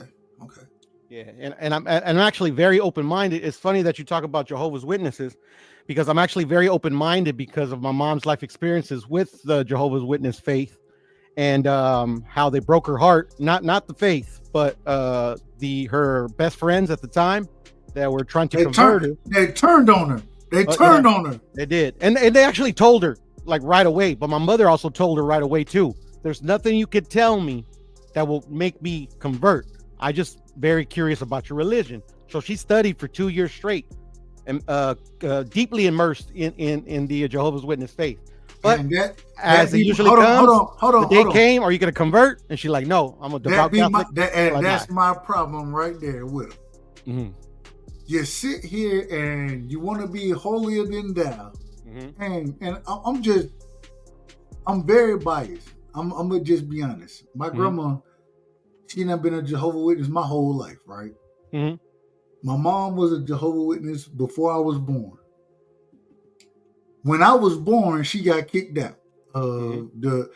This fellowship is what they call it. Mm-hmm. And the reason she was disfellowship because I was born. Out of wedlock. Yeah, some bullshit. And the craziest thing is that nigga, you supposed to when Jesus, and once again, I go and I'm listening to this and researching it, and I done did all of that. But hell, Peter is the same individual, right? When he cut a motherfucker ear off, right? Mm-hmm. Y'all remember that? And scripturally speaking, he cut somebody else. Mm-hmm. When they was coming after Jesus, he put the sword on their ass, right? But he was the individual that what we would consider a disciple, right? Yeah. Or what about Mary, the one that carried Jesus, right? She had a husband, right?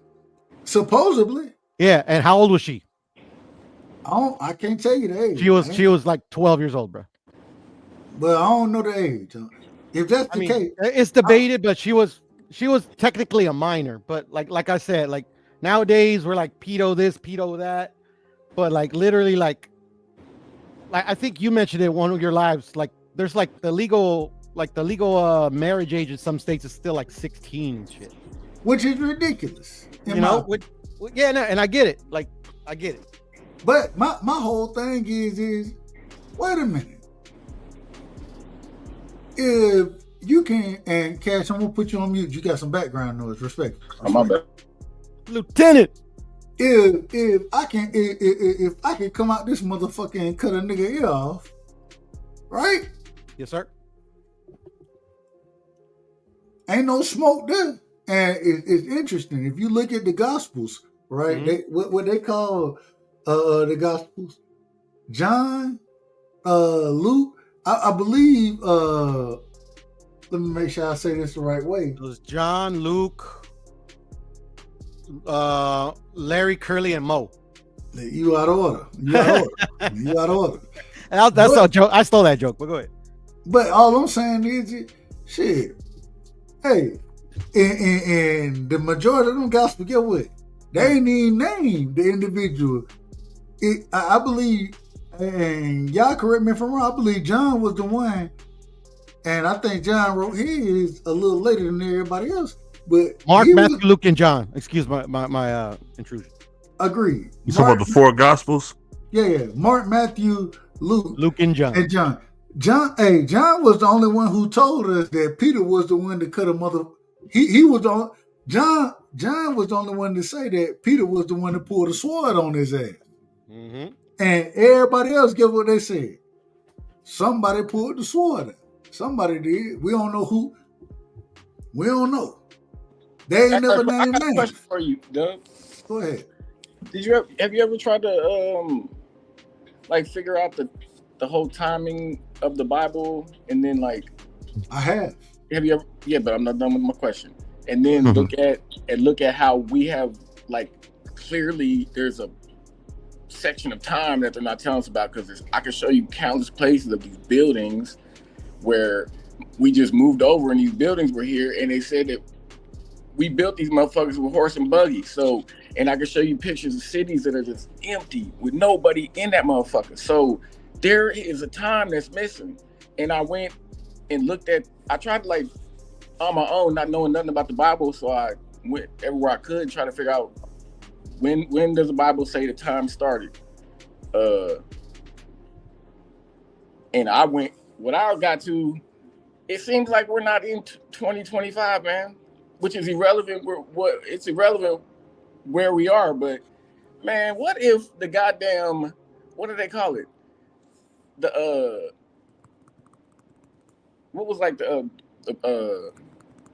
damn, what's the fucking age they call it when it was all fucking knights in shining armor and all this shit going on? Medieval times. Medieval times. What if medieval times is really this time in y'all's Bible that they say that the devil came out this hole or whatever the fuck this nigga did? But Cash, see, Cash. Now hold on, because I don't understand this whole. But you can't ask the question. You can't ask the question. I'm not done with No. But you can't ask the question and then not allow me to respond to it. You don't asking a question, Odell. Let him cook. Go ahead. I guess it was too much. It was kind of an elaborate question, man. My bad. No, go ahead. My bad. Go ahead. No, go ahead. I want to hear what you were gonna say. My thing is the question, and I can't even get the medieval times. The reason I can't get the medieval times is because the Bible, the questions that I ask, right? And as you would say, speaking on the buildings and all that, it doesn't line up for me.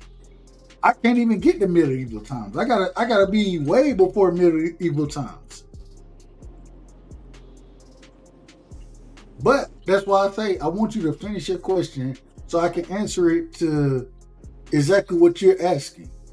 I don't even know how to ask my damn question. I'm just trying to. I was trying to figure a damn timeline out, man. Because I'm trying to figure out why so many people are stuck on the Bible. At what point? When you find out certain stories came from way ancient stories, how come at that point you don't go read those way ancient stories? And why are you not interested in this, where your story came from? If your story originated somewhere else, why are you not caring about that? I don't understand that. So, or is it just, but that's in the Bible, does it say somewhere like you have to believe without question? Does it say that in the Bible somewhere? But that's the problem. Yes, Cash. Oh shit! Hold on, Cash. But that's the problem. Oh, I always say this, and answering your question directly. Man. The reason I go back to Carol, where does it say that, man? God damn, bro. My bad. I didn't mean to rile him up. My bad, Dub. Go ahead. The reason I go back to ancient Samaria is because I look at the story of what story do I look at to go back to ancient Samaria? I want to see if y'all know. Of Noah. I look at Noah And then I say, well, who was Noah's grandfather? Right? Where was Noah from? Ur of the Chaldeans. Hence the reason I go back to Samaria. Hence the Wasn't reason. Methuselah his grandfather? Thank you. No. Enoch was. Methuselah was Enoch's respect. Son. So, but the thing is that's exactly how I get back to the Sumerian text. Inky was his grandfather, not these other names. Well, you can see, but this is the problem. When you ask the question, you want to correct, but then you say, well, y'all want to speak on the Bible, and I tell you how I get back to where I get to. You just took it to Sumerian, nigga. That's why. What are you talking about? I didn't take it there. You did. You literally asked me. You literally said, do you not go back and look at these ancient stories, right? Mm-hmm. What's older than the Sumerian? What's older than the Sumerians? You got it. I know I do. I know I got it. I know I got it. No. Well, Cash know like I know. What I'm telling you is that I go back and look at these things. If you're from Ur the Chaldeans, well, what the hell? Where is that from? And what were they learning? Then you go back and look at the Sumerians. Hence the reason I talk about the Anunnaki. I can talk about it. The reason I can talk about it is because I literally did what you said. You ain't got to tell me, biblically speaking, I can go back and look. Enoch, man, the book of Enoch is one of the most powerful books you can read. Have y'all read the book of Enoch? Fiction. I don't like it. You don't like it. That's fine. Nah, you don't like it. It wasn't a very good story. Like I like Star Wars better, to be honest. See, and I'm not talking about what I like or what I dislike. I'm not worried about what I like or dislike. I'm not worried about that. I'm just the book of Enoch. Enoch was one of the few people in the Bible. Between him and Elijah, they were the only two people. They never died, right? They were translated, according biblically speaking. So I gotta go back and look at what Enoch was talking about. I gotta look at it. I gotta look at what Elijah Odin was and talking. Thor? Hold on, man. You out of order.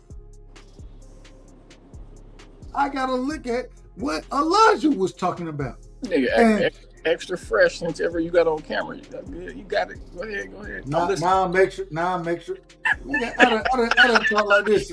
I done talk like this since y'all know me. I'm fucking with you, man. Let me hold on. Let me turn my camera off. I got a question though. Is the pyramid in the You Bible? ugly like a motherfucker. Is the pyramid in the Bible, bro? Do they talk about something under the pyramid in the Bible? They always go ahead. Say that again, Piro? I said they do. It's called sand. I can't. The last word. I'm joking about. My bad. Continue. Oh man, don't do that. I'm asking a serious question.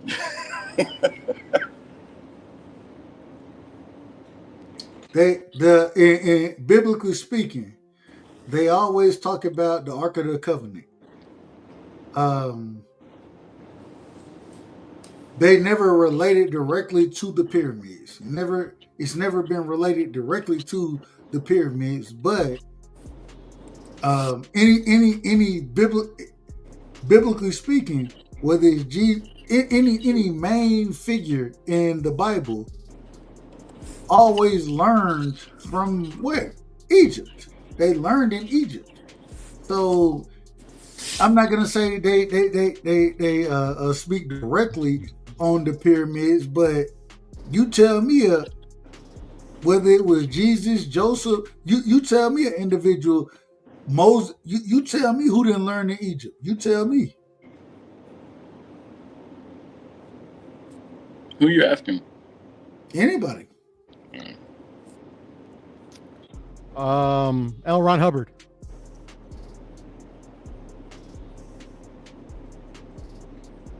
All right, you got it. He didn't learn in Egypt. He didn't. He not in the Bible either. I know, but he is no. You got to listen to religion. Though. You got to listen. Religion. You got to listen to that he's created. You got to listen to the question and answer the question. I said, biblically speaking, who didn't learn in Egypt? That was my question.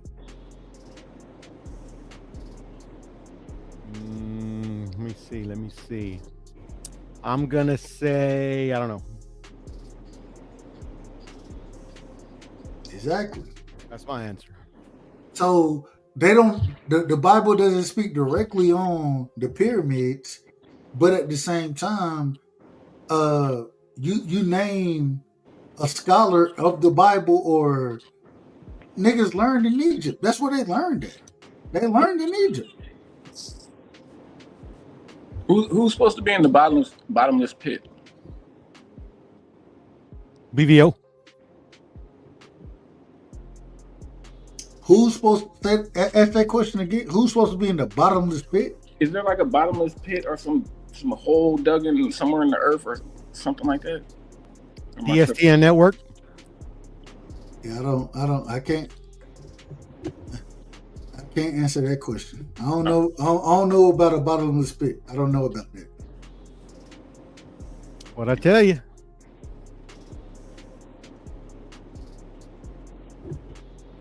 But anyway, all jokes aside, I respect everybody's views on what they believe, what they don't believe.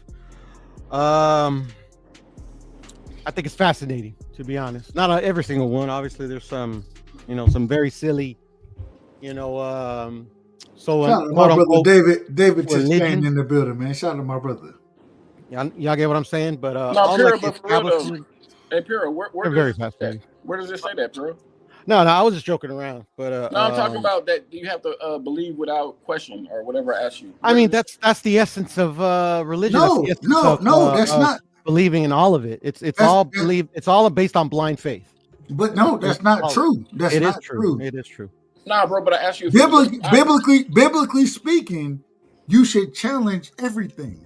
Yeah, exactly. That's what I'm saying. It's like that's why. No, you just said you're supposed to believe with blind faith. No. You're not saying you're not supposed to believe. I'm saying that's the premise that all this works on. Is believing in something higher than yourself that cannot be proven beyond the shadow of a doubt. And hence the reason. If I can't prove it without a shadow of a doubt, I should challenge it.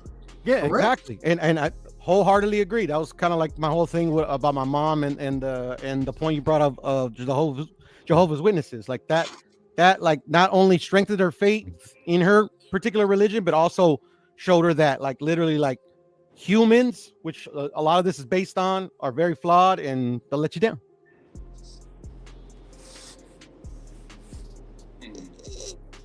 Well, hey, I ain't got no problem. Real quick, I want to ask this, Piro. Yes, sir, my friend. What you got on 3i, man? It is a interstellar comet, just like the two before it. Nothing that's been shown up to this point cannot be explained by science. That lets you know it's not a comet, bro. What is it then, Cash? No, I'm just saying that if all these things, they got a list of things that say this lets you know that this over here would be a comet. If none of these things match this, then they can't really call it a comet. But they all match it. What do you mean? Like everything that's scientifically observable that we know about, that we can monitor, points to it being a comet. No, not this one. You talking about other ones? Yes. No, this one. Just like the two previous. No, it is facts. It is facts, brother. Bro, I'm telling you. No. Give me one scientific metric that points to it not being a comet. I can. Bro, it picked up in speed. It reduced. And how does it pick up in speed, sir? Bro, I'm just telling you what the data says. That's all. I'm saying. How does it pick up in speed? Is what I'm saying. That's irrelevant to the fact. No, it's not irrelevant. It's very relevant. Pure, just hang on. It's not to me. It's not to you. It might be relevant to me. It's just science. It's just science, brother. I know science. Yeah. But when science can't explain how an object picks up speed, what do you call that? Pure. No, they can, and they have. Pure, I don't know who you're following, bro, but scientists, bro, that study this stuff for a living, not guessing. Bro, that's what I'm saying. It might be like, you know, you got mainstream scientists who are gonna always hold the There is narrative. no such thing as mainstream scientists. Oh shit. There isn't, brother. You can't argue with some people, man. No, I'm serious, Cash. Lieutenant, I'm not trying to jerk your chain. I'm trying to be funny, bro. It's just there's no such thing as mainstream scientists. There's just scientists, brother. I call them mainstream. I call them certain. No, I know, and that's your privilege. A certain group of scientists brother. who maintain the paradigm no matter what. You know what I mean? And then you got other scientists who will not try to like rationalize everything. You can't rationalize something that can't be right. So I don't understand how you could rationalize all this data that's came out. I can't rationalize it, but people that study the stuff can. Hey, man. And it shows no characteristics than any of the other two interstellar comets that they observed in the last 20 years. I'll tell you some characteristics that they did see that they'd never seen before, Puro. The polarization, how they try to figure out how much light is reflecting off this thing. Most of the time, it's always like a up and a down, because most objects they track have different. It's not like a geometric shape to where you always be seeing the same thing. This thing had like basically no change in polarization. It had changes. No, it didn't, bro. I'm giving you. All right, cite me your source. This is the thing. I don't know where you're getting these things, but from the scientific community, from the papers that they've published. I mean, bro, you don't know that. I mean, hey, all right. I'm just trying to tell you that there's other data out there. I mean, it's all the same data. There's no other data. All right, bro. I mean, they have pictures of it. Like, you can see it with your own eyes. Pictures of what? Of the comet. Oh, man. They don't got no clear pictures of the comet. Yeah, they do. Man, I don't know. Damn, that's how they get us. They put out so much different shit. It's not how they get us, bro. No, it's all the information that's out there is for you to get as well. It's all there. All the images that were captured from the, especially this one, what is it called? 3i Atlas? Mm-hmm.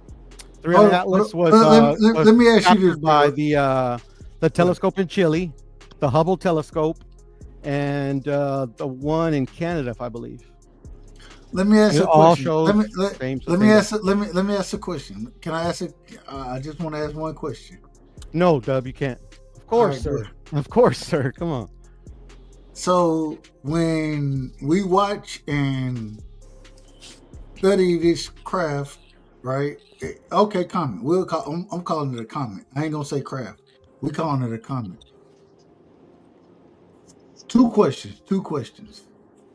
When it's spewing or putting out a substance that it doesn't have a tail behind it, the tail is in front of it, focused on the sun, do you think that's normal? Can you repeat your statement again?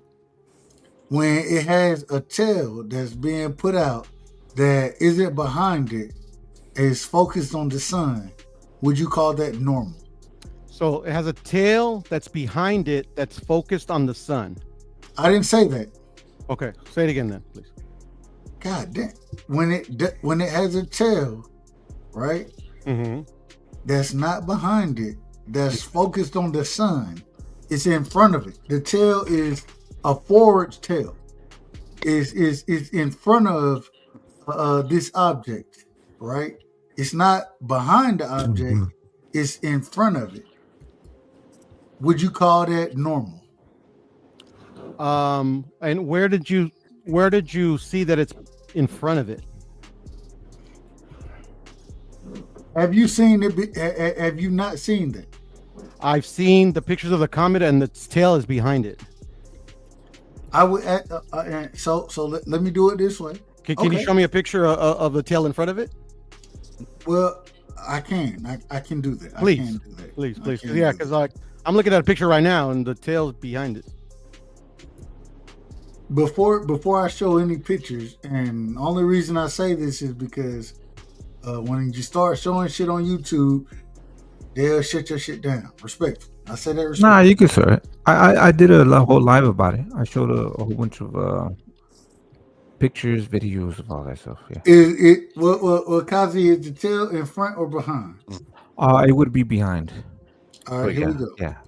Well, naturally, because if it's moving forward, the trail of it would be right.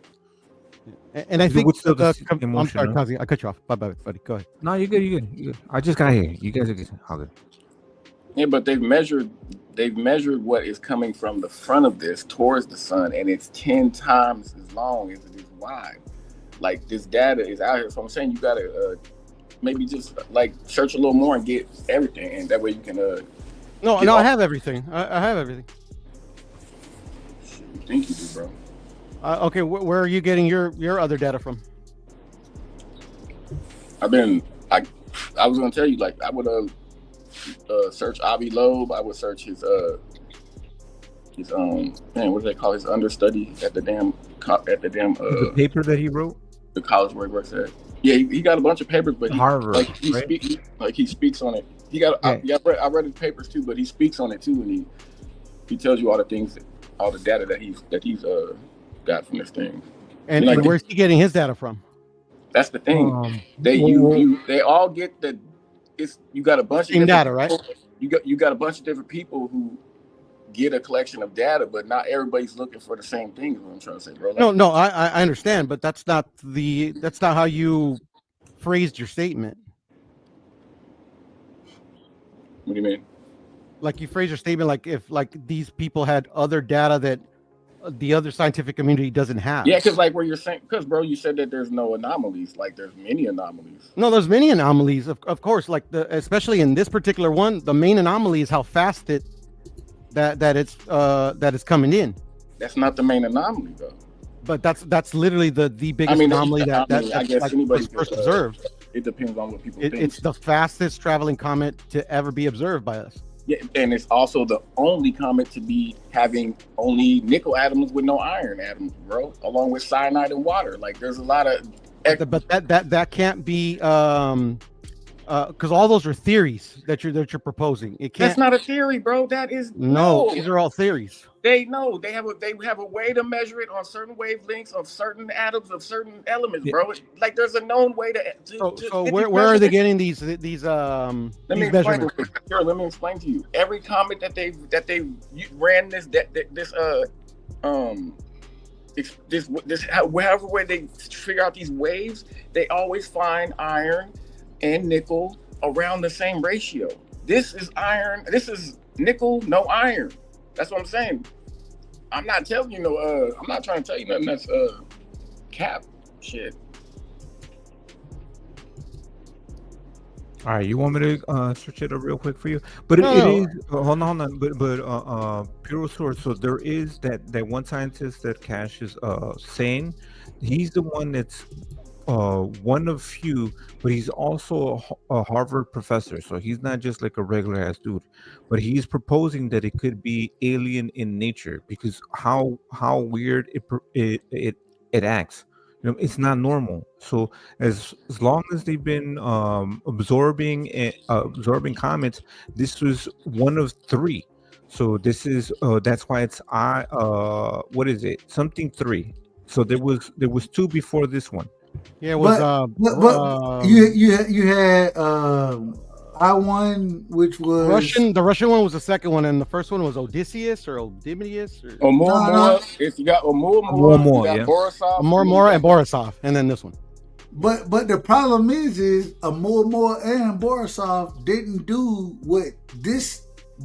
It didn't. First off, and I say this respectfully, the size of it, the speed of it, for you to have something that is continuously gaining speed and then it's starting to slow down now when it gets very close to the sun, No. slowing. It's the opposite. No, it's the opposite. Okay. It's the opposite. All right, go ahead. It's the opposite. So you're telling me that No, I think he's right. Hold on. So you're telling me that at this current moment in time, it's that this whatever it is, we're gonna use the word comet. We're gonna say comet. You're telling me it's not slowing down and just getting closer to the sun. It's not slowing down. No, it starts speeding up. No, that's not true. No, it is true. You have it backwards, brother. You have it backwards, bro. Have you done research on this? Yes. Sounds like you haven't, or you're just getting what people have told you. But you just have it backwards, brother. That's all. No, I think you have it backwards, Puro. That's why I don't. It's an anomaly. It doesn't. It's not behaving like a regular comet. That's the explanation. That's why they're trying to figure out what is it doing that it doesn't follow the same trajectory as the normal comet. Hold on. Hold on. No. I've listened to you, Dub. Let me ask the panel. Can I cook real quick? I'm gonna let you cook. Yeah. Before I let you, I got you. You ain't gonna let me cook, Dub. It's okay. On my son's life, I'm gonna let you cook. All good, brother. On my son's life, I'm gonna let you. All right, cook. just let me cook now, brother. Well, no. Before you cook, anybody, and I won't. As far as the panel go, correct me if I'm wrong. Is this object, is it slowing down at this current moment in time when it's coming toward the sun? Is it slowing down or speeding up?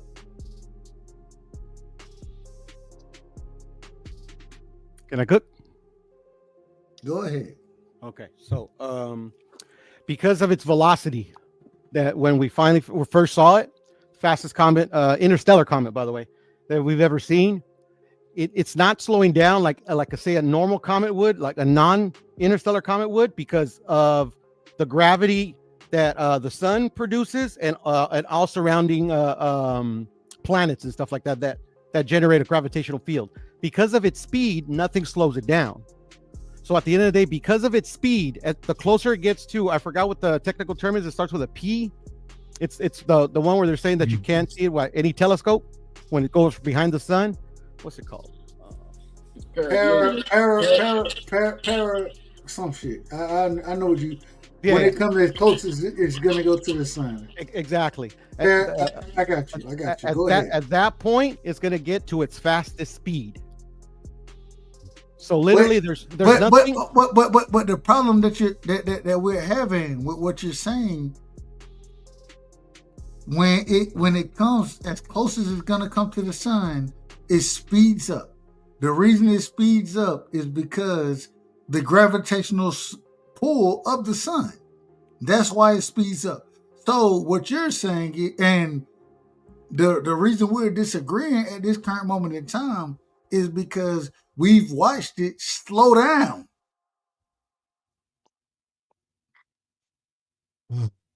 It's not acting like a normal, it's not acting like, if you look at any other comet, right? When shit get close to the sun, it start to speed up. The reason it speed up is because the gravitational pull, and it slingshot off that motherfucker.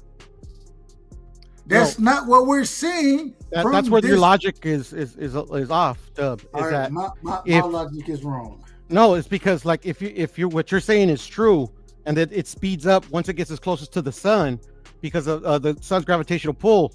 Your logic is stating that the sun's gravitational pull is stronger than its velocity, and if that was the case, it would slow down. It would not speed up. This is the difference between this one and the other ones, is that it's moving so fast that instead of slowing down, it's going to speed up. The problem is its velocity. See, and this is the problem, Pira.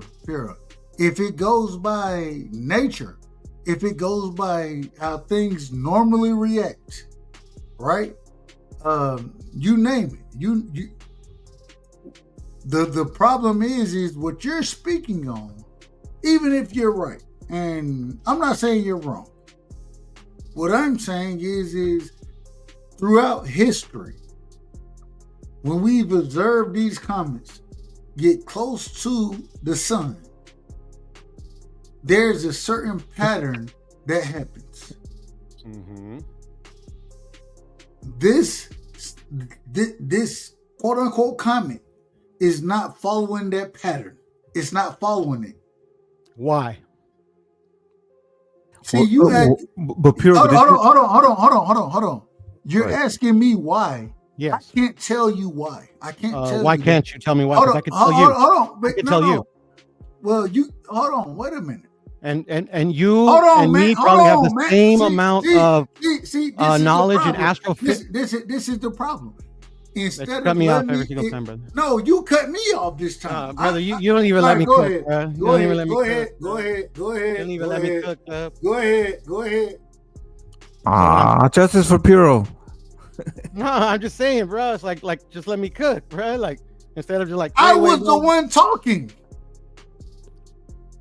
All right, Dub, I was talking. It's your show. Go ahead, Billy Carson. Go ahead, Billy Carson. You got it. No, nigga. See, you want to make it? Nah, nigga. I was the one talking, and you cut me off. I didn't cut you off. Matter of fact, when you started talking, I said, "Let me shut up. Let this brother cook." I said that. No, I shut up actually, Dub, and I'm like, and then you asked the whole panel the question, and then I'm like, "Can I cook?" Because the panel stayed silent. But it's cool, Dub. It's your show. Go ahead. Go ahead, Piero. You go do what you do. Do what you do. Oh man, I got it, Dub. I mean, you got it. Excuse me. No, you got it. I'm straight, bro. I'm good. You done already cut me off, so go ahead. Dub, I didn't cut you off, brother. But go ahead. It's your show. Go ahead, Piero. Like I said, I'm good, man. I'm done with it. Go ahead. Piero. You can't have it both ways. You can't sit here and complain about being cut off, and then I tell you go ahead, and now you don't want to go ahead. Nigga, talk. Yeah, because I don't feel like being cut off anymore, bro. So, like I said, you got it. I'm on mute. It don't last, Dub. It don't last, brother. It's cool. I still love you.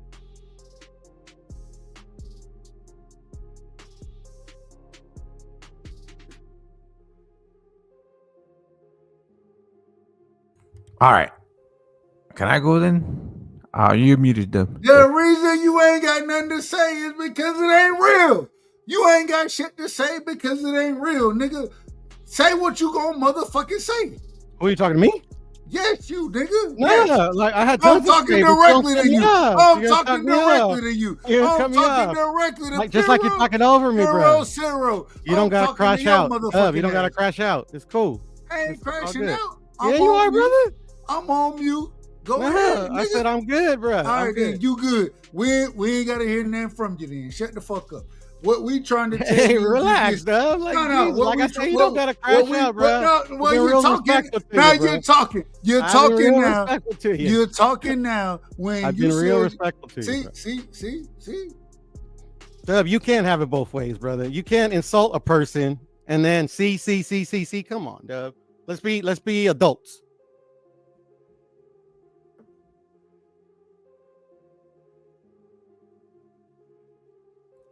I told you go ahead. If you're not gonna go ahead, then I'm gonna talk.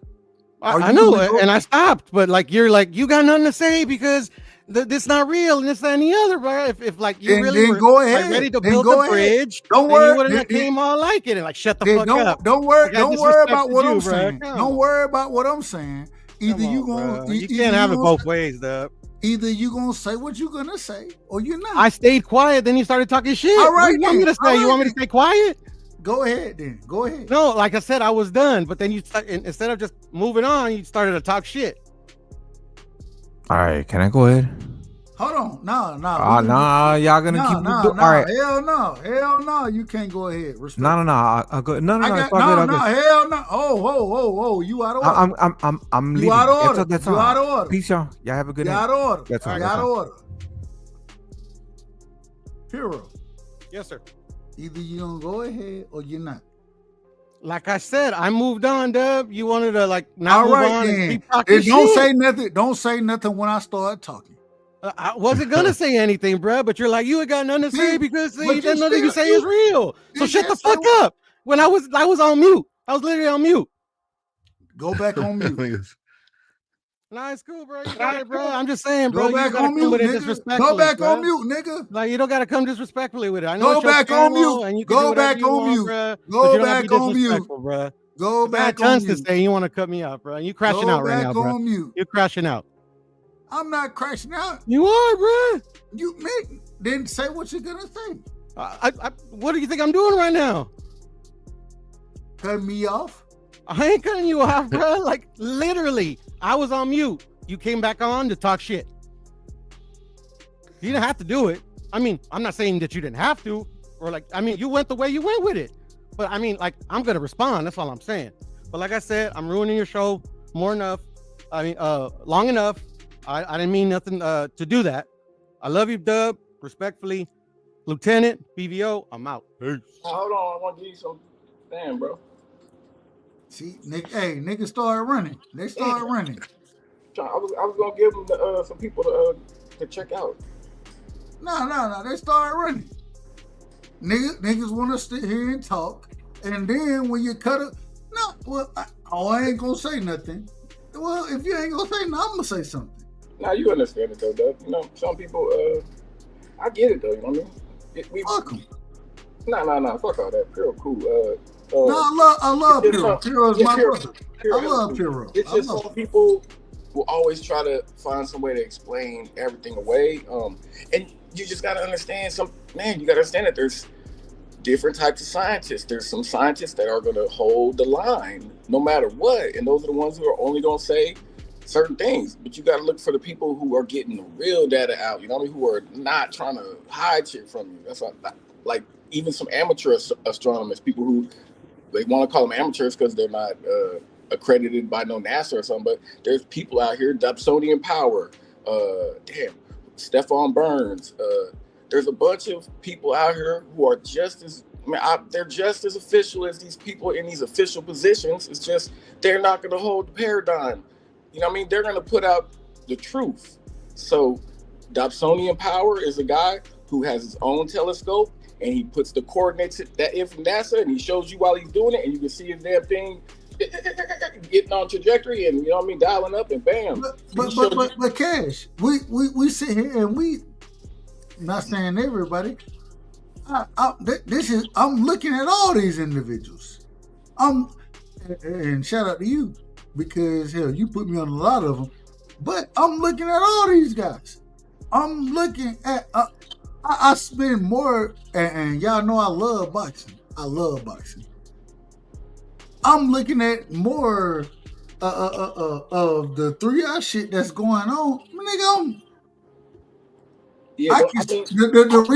the reason I can speak to it today is because I done did more research on that than I done did on any type of boxing. That's a fact. That's why I can speak to it. Yeah, let me say this real quick. There's more research to do because there's always new data being broke down.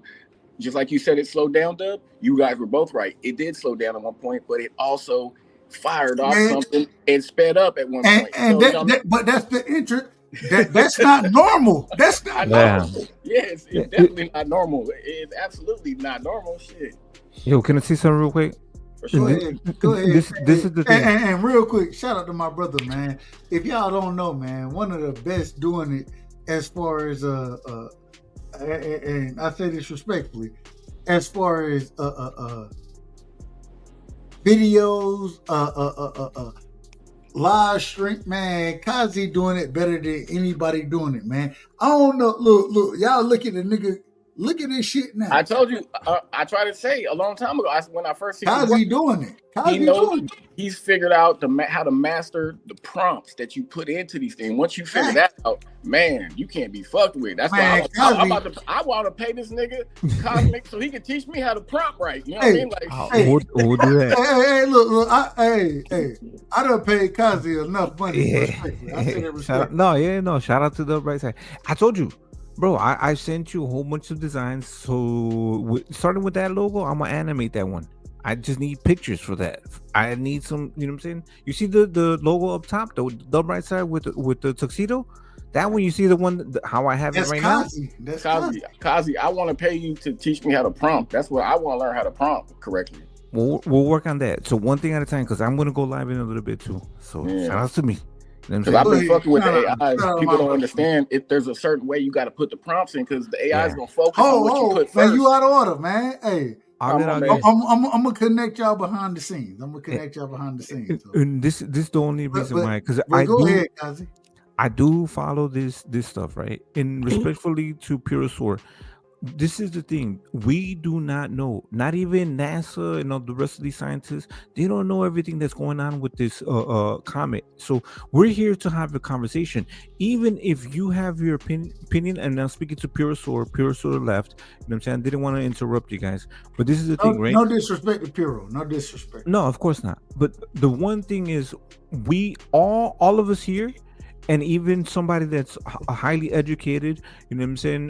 They don't know what the fuck is going on. This is why it's weird. This is why everybody's talking about it. It's on the news, you know what I'm saying? So NASA got shut down because of the government shutdown. That's weird. Bullshit. That's some bullshit. That's some bullshit. So, but think about it. If you were to try to put a conspiracy theory together, right? Why did they have National Guard ready? You know what I'm saying? They were going to send them out to a whole bunch of major cities. Did you see that? Why did the government shut down? You know what I'm saying? If you wanted to attach a whole bunch of conspiracy theories, right? You know what I'm saying? Do they know? They don't want to scare the people. If they actually knew that some kind of UFO, if this was a comet or aliens, take over shit, you think they would tell the people? They don't even know what the fuck this shit is. Now, let me say this real quick, Kazi. Oh, hey, you got it. They know exactly what it is. The equipment that is out there by Mars, orbiting Mars, is hella billions out of our pockets, taxpayers' money. They could have took pictures. Hold on, Cash. They could have took pictures, and the pictures that they did take pictures, nigga. They listen. They got the hold on. I'm just talking about the one they told us about. That was today, right? They utilized the worst. They gave us the worst fucking pictures they could possibly give us in that situation. Go ahead, Cash. I apologize. They have crystal clear pictures when this thing passed Mars, you guys. It wasn't that far from Mars. It wasn't that far from the orbiter, and it was right there. They were ready for it. They're not showing you the pictures because it would fuck the paradigm up instantly, and it'd be a lot of chaos probably right now. They're not gonna show that shit. That's why they're not showing it. And when they do show it, it's gonna be some scrubbed out shit. It's not. These are $1 billion cameras, hella billions. I don't even know how many billions this goddamn equipment's worth, but man, this ain't no goddamn Nikon. You know what I mean? This is a very sharp man. And that's why they're not showing it to you, bro. Shit. It's in a nutshell. They haven't showed you the pictures because it's not a comet. Plain and simple. They're gonna show you. But that's the whole problem. And I'm not disagreeing with you. We agree. They had opportunities, especially when, and the most interesting thing for me is when it came close to Mars, right?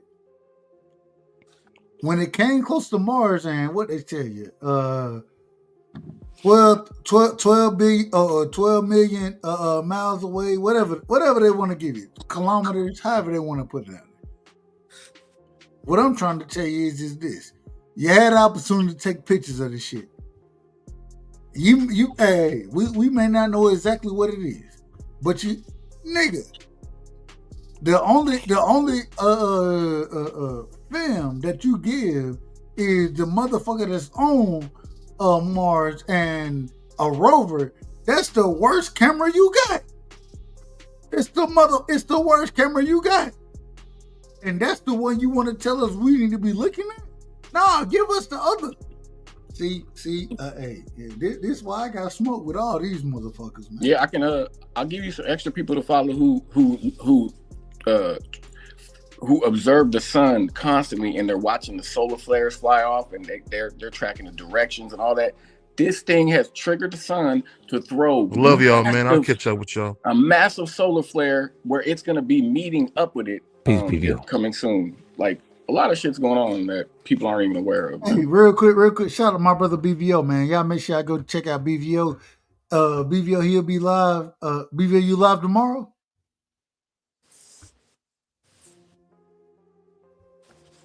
BVO. All right, the nigga, he out. But every weekday, Monday through Thursday at least, the nigga is live 8 o'clock, you know what I'm saying, Eastern time. Y'all pull up on my brother, man. He doing a hell of a job. He done gave me multiple opportunities to talk to a lot of these guys as far as boxing go. So, man, shout out to my brother BVO. Go ahead, Cash. There'll be nothing to argue here as soon as it comes from around the sun, because there's people, like I said, that are waiting for it to come from around the sun, and then when it gets closest to Earth, they're waiting for when it gets closest to Earth. When it gets closest to Earth, at that point, perihelion with Earth, that's when these rookie astronomers, whatever they want to call them, amateurs, that's when they're going to have pictures of this thing that are where we'll be able to tell, and there won't be nothing to argue about no more. Man, you think when they get close to Earth, and we got to understand when it comes from behind the sun, right? This is the most interesting thing to me. I think this is when we figure out if is I think it's me personally. I already think that is being, what's the word I want to use here? A knowledgeable individual. I'm gonna put it that way. I think this is a knowledgeable being, right? If it come around the Earth and it continue, well, I think the pathway done already changed already. It done already changed.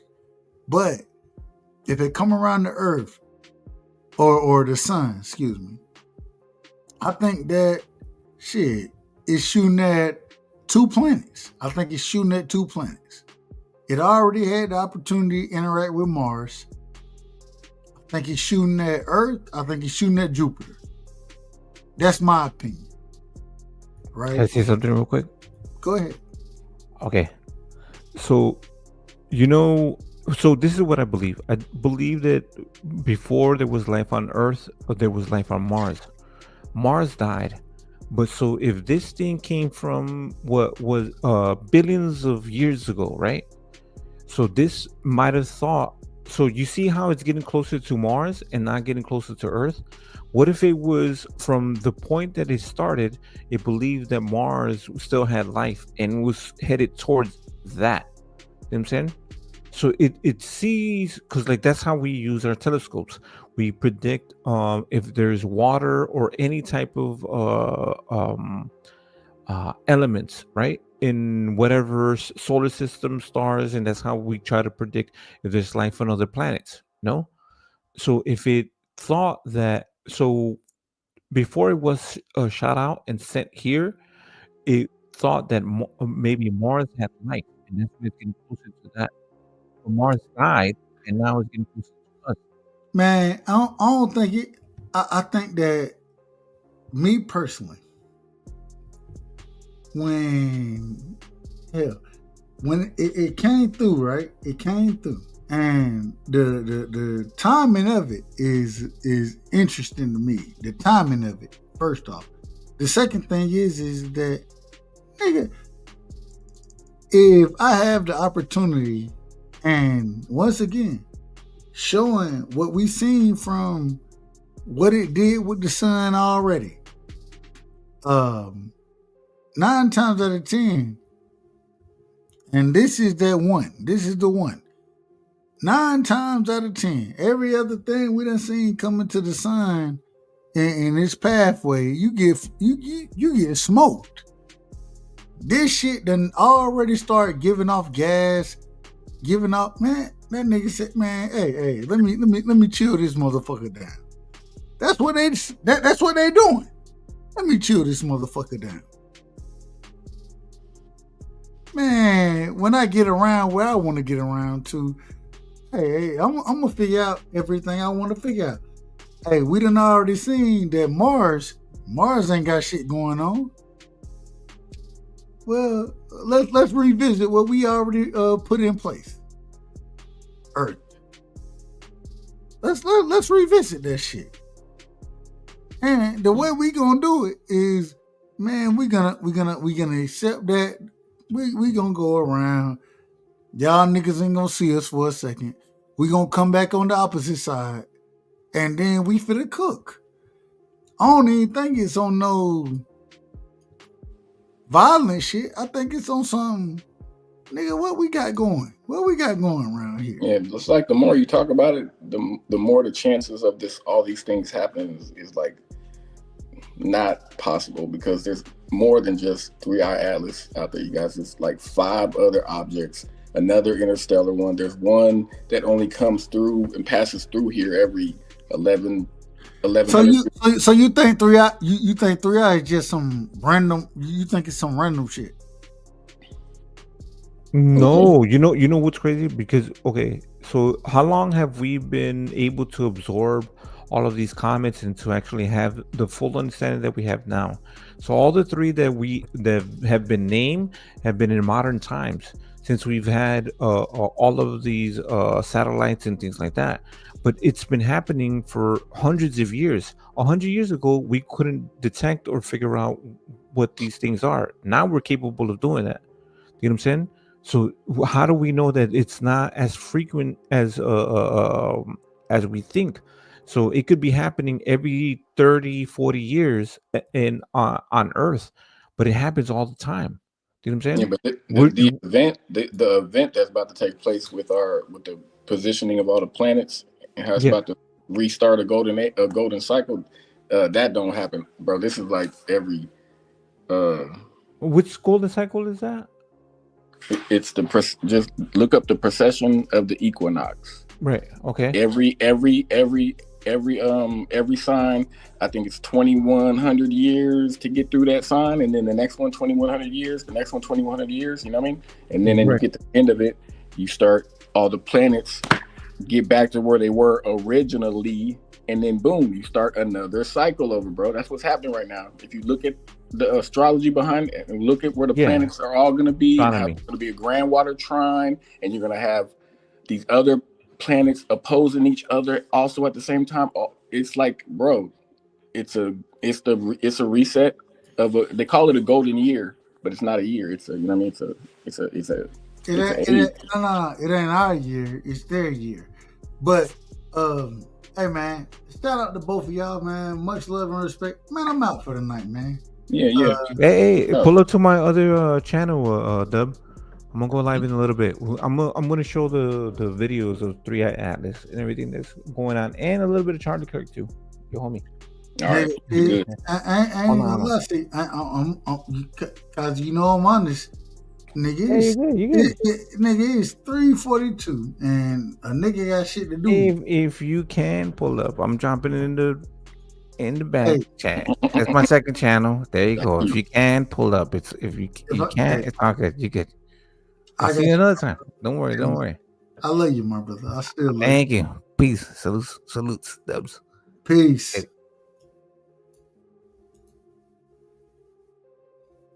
It's crazy because a nigga almost just jump out this motherfucker. Nah. We good. Shout out to my brother Haplo. Haplo in the building, man. That's my brother right there, man. That's the big homie. But man,